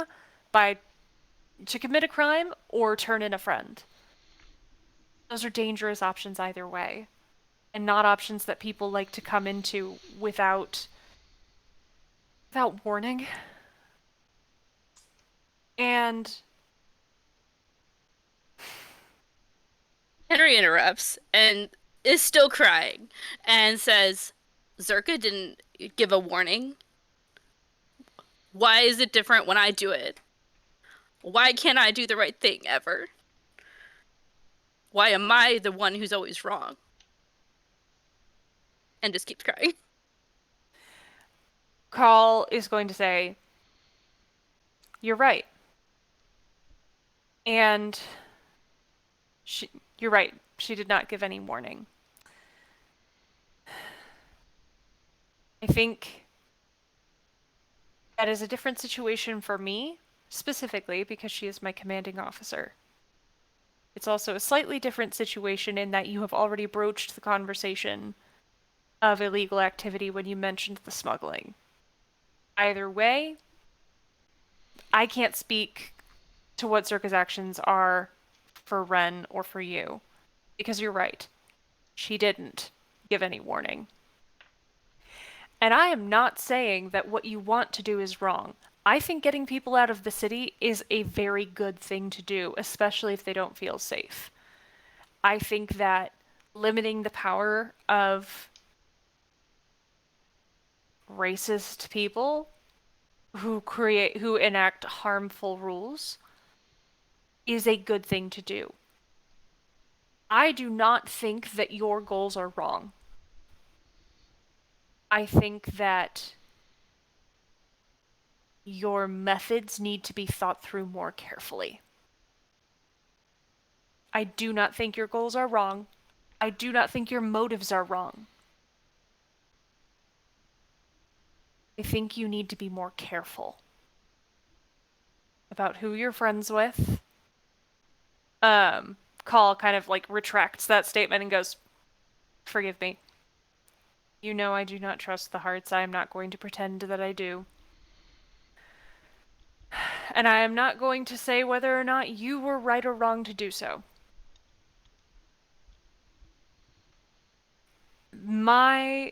The only thing I'll say on that front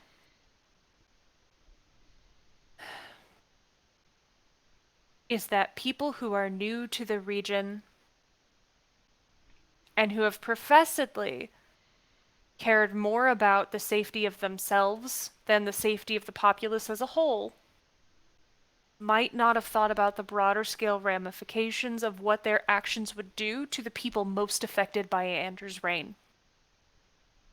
You both keep saying that like I don't care about people. You think that I haven't thought about the populace? You both keep repeating that over and over again. Like, that wasn't important to me either. Is that what y'all think of me? I think it's important to remember that when we spoke to the Hearts, when we asked them about their goals in the city, the answer that they gave was to gain enough power until the two of them were safe. That said nothing about them keeping other people's lives in mind at all. I know that you care about people. I see that every day in everything you do. You care deeply about people and you want to help them. I don't believe the Hearts share your goals. That is what we mean by methods, Henry. It's not that we don't believe in your goals and your aspirations. We've just been concerned that you're aligning yourself with the first opportunity you see to create change before considering if that is the best opportunity to create change. Not that your goals or aspirations are wrong, just that those might not be the wagons to hitch yourself to. I believe that your desire to make change at the sake of your own personal safety is an admirable and good thing, and I won't pretend it's not. But it's dangerous, and I've been scared about whether you've considered all of those aspects of the danger.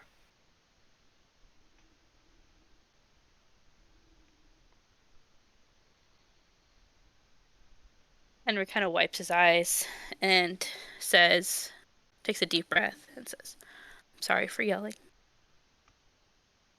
It's okay.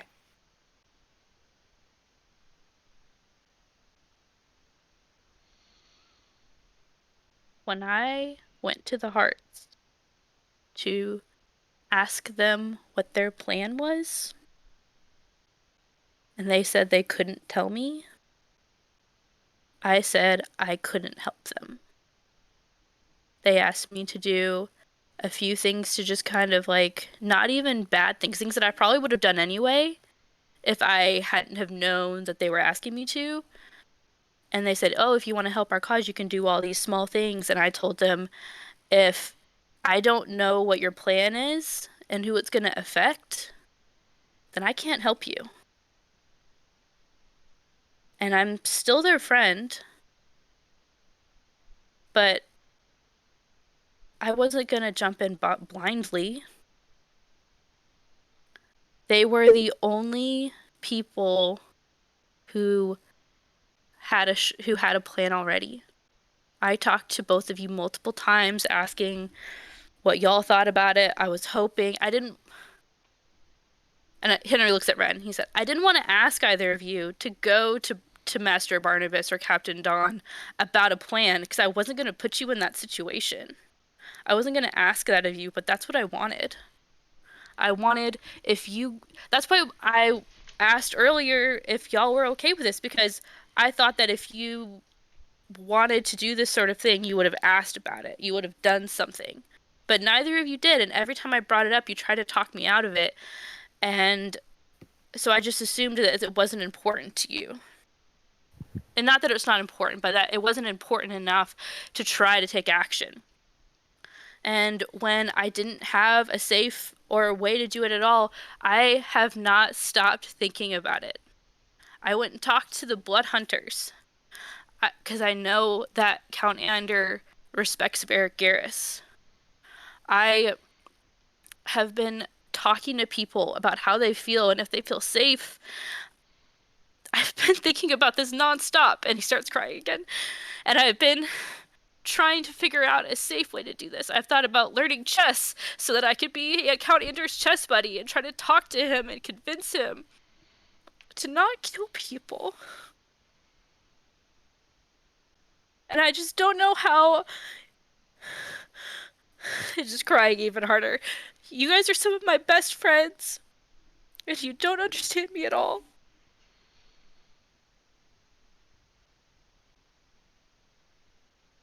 Paul is going to keep rubbing Henry's shoulder or arm, and Paul's going to say, I think we're all in a place where we're all misunderstanding each other. Because you're right, I didn't see those things. But you're wrong in assuming that we don't care.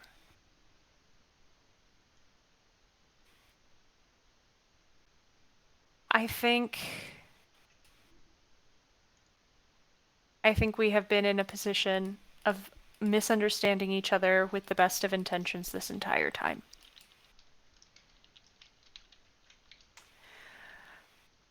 The reason I have not been seeking out the same kinds of opportunities is because I have a network that you don't. And that network you know of, you know the dozen, you know Zerka. That you don't know them the way I do, and you have no cause to trust them the way I do. You didn't believe that Zerka was impacting change. Or that Zerka had plans. And I did. I wasn't seeking out active opportunities because I believed that when Zerka was ready with something, that she would introduce that to me. So you're right, I was inactive. But that doesn't mean I didn't care. It's that I was waiting for someone who had more information than me to have a plan. And I was lucky in that I had someone directly next to me that I believed had the information and was working on a plan. That is an advantage that you did not have with a person that Call seems to kind of choke on this just a little bit, and reasonably, you did not trust. You can tell that that's because Call thinks that everyone should trust Zerka, and not out of any kind of judgment or anything like that. Henry laughs at that and actually leans his head on Call, where he had just been kind of in a slump before, and now he's still kind of crying, but he's actually leaning on Call a little bit now. Aww. So Call's gonna say, you're right in saying that we didn't see a lot of things. I think we all didn't see a lot of things. And I think we all had good intentions and couldn't meet in the middle on how to make those work.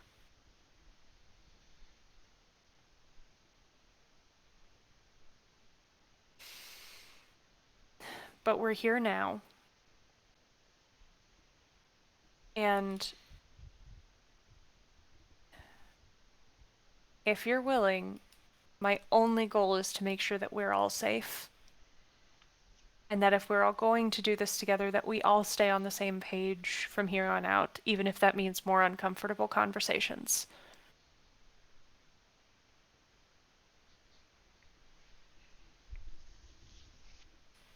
Henry looks up at Ren when Call says that last part. Fair.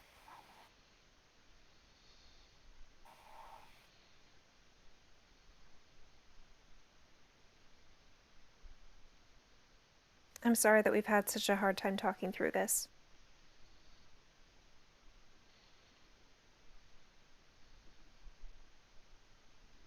I know you care, and I hope you know that we care, and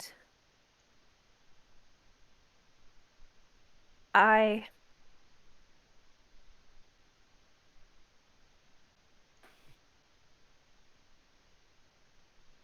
have been afraid.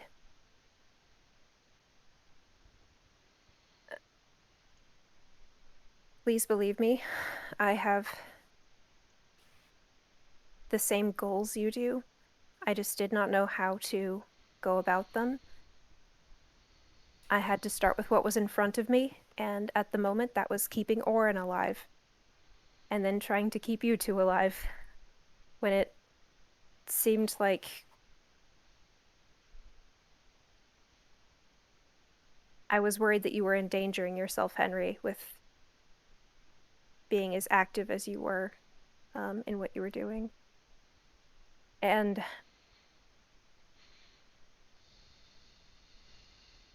on the brief occasions that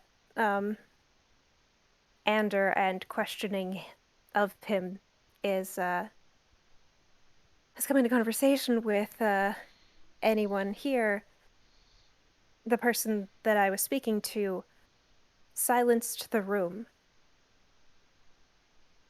Just a bubble of isolated sound. It has been to that degree where I feel like we are always being listened to. I have been terrified for our sakes, in case anyone has heard anything, because that's how it has been framed to me. People that I look up to are afraid of Ander. People that I want to trust to protect me are afraid of Ander. So I have felt a little helpless in that sense. And I am I am so relieved to know that there was someone with a direction that feels actionable.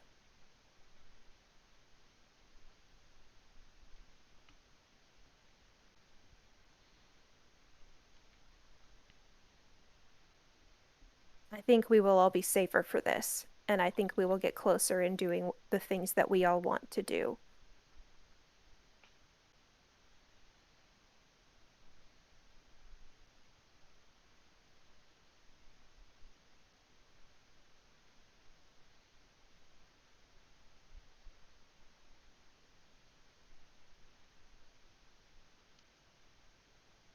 I think Henry stands up and goes and like just kind of tentatively like holds Ren's hand if Ren doesn't pull away. And squeezes. And he says, I am so sorry. I had no idea that it was that. That is terrifying. I'm so sorry you've had to go through it like this. I can see why it makes more sense now.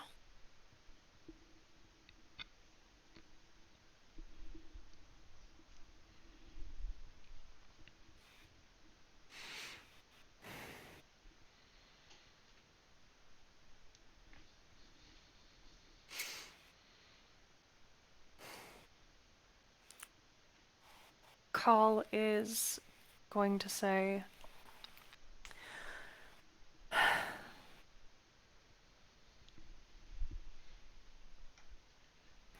it's never been a matter of mistrust in who you are, or your goals, or your intentions.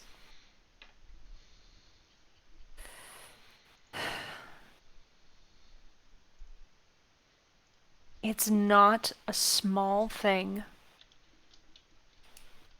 what we've been discussing. And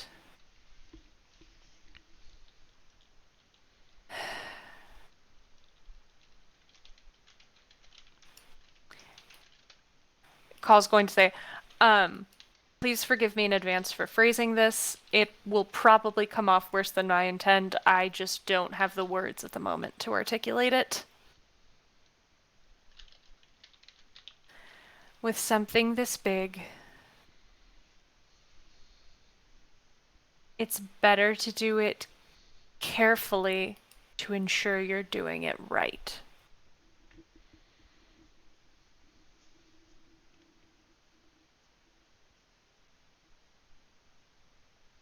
We want to meet up tomorrow morning to continue this discussion. Maybe I'll sleep on it and maybe we'll be a little bit calmer and have more emotional bandwidth to talk about the best plan forward. I think that's a good idea.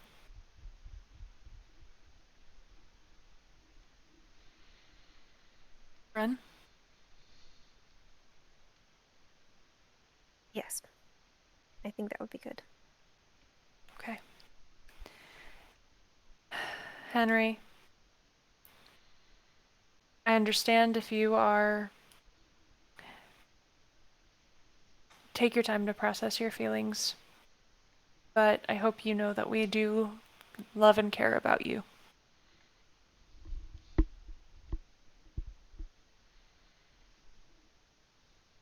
think Henry squeezes Ren's hand and then kind of leans down and squeezes Cole's shoulder. And he says, I know. Thank you. Thank you. And then I think he kind of says, okay, should we meet back here tomorrow morning? That would work. Sounds good. Okay. Well, thank you both, and good night. And he leaves unless either of you have something else to say. Henry gives Henry a hug before he goes. Or Henry gives Henry a hug. Ren gives Henry a hug. I hope Henry gives Henry a hug Henry too. just Henry just Yeah. on his way Ren out the definitely door. gives yeah. Yeah. And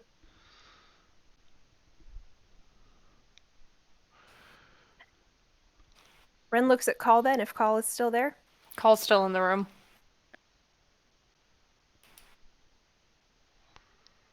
I had something else to talk about in light of this conversation. I think it might need to be discussed tomorrow. But Understood.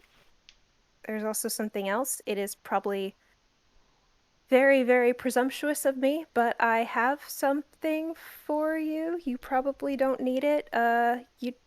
You don't have to use it. You probably it just looked a little bit sturdier than the usual stuff that the core usually gets. And Ren is like very, very like doing that sort of like it's fine. You don't have to use it kind of thing. And he pulls the stupid studded leather armor out of his wardrobe and just is not looking Call in the eye and just like holds it out to them.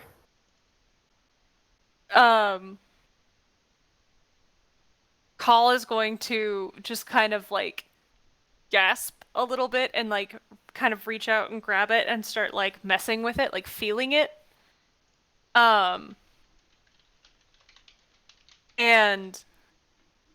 is just honestly probably going to spend a terrifying amount for Ren of time like just looking at it. Before looking up and going, did you know I was looking for something? Were you? Yeah, I can't compare it to what you went through after that last fight, but I was running dangerously low, and I got scared and was looking for something with which to better protect myself. So I did see for a moment that you might have been in need of something like that. But it's probably it's presumptuous of me to even Zerka equips you guys well. No. It is not. It is not presumptuous. Please don't act like it is. Please don't think it is. It is not presumptuous. Honestly, thank you. Call is going to like set the leather aside and is going to like kind of grab Ren's hand and just be like, and just like try to get Ren's attention. Just say, seriously, I really appreciate it. I really do.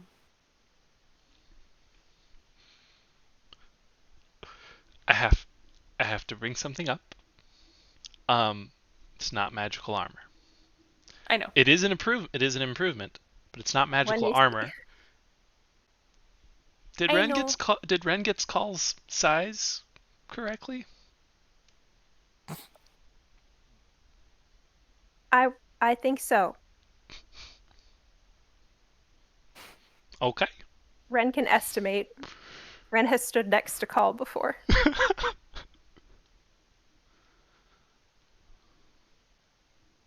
Love that. I feel like Ren has spent enough time looking at Call to be able to.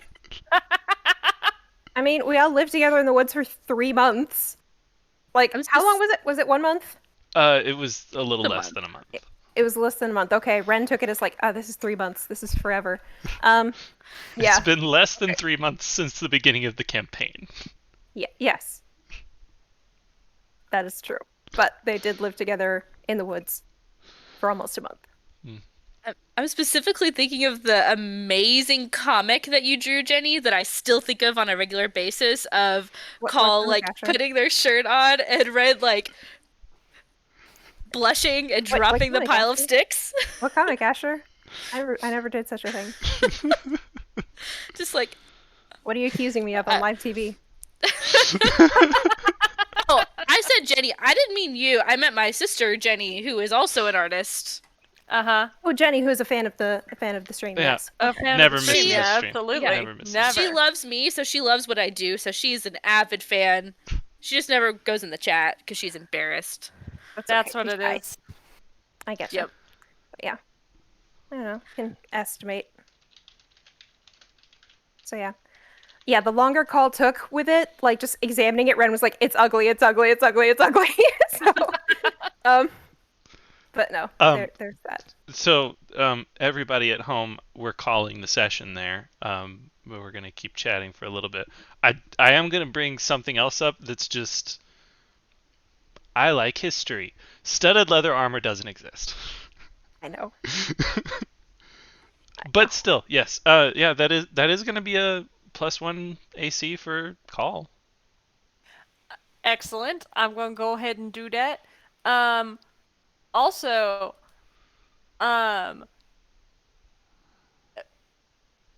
we ended the session before Ren responded to. Oh, I'm sorry. Go back. No, it's okay. It's kind of funny. It's kind of funny leaving it hanging on that awkward moment. It feels like the end of an Untamed episode where something ends in the middle of a conversation. See, I have terrible short-term memory. Yeah. And I did not realize. Paul grabbed Ren's hand and said, seriously, thank you, to get Ren to stop, like, spiraling, and we cut it right there. See, honestly, that feels like a theatrical cut anyway. It does. Because we know that Call and Ren stood there for another 30 minutes going back and forth saying the same thing over and over and over again, but we don't have to RP it. Actually, Ren probably would have wrapped it up pretty fast with like, I'm glad you like it. Like, that's it. He said the thing. It's done, right? He's fine now. But I feel like Call should do an insight check on Ren right now. I don't think that's necessary. I feel like that's absolutely necessary. I'm metagaming because I feel like it's important. I don't think you need to do that. I do want to welcome our 3 first-time chatters. Oh? For today. Hey y'all, I don't cry every time. Oh, by the way, you all get fucking inspiration. If you if you didn't already have it, you do now. Cause fuck. Yeah. Man. Asher killed it. Thanks. You did amazing. I went in and added inspiration on your character sheet.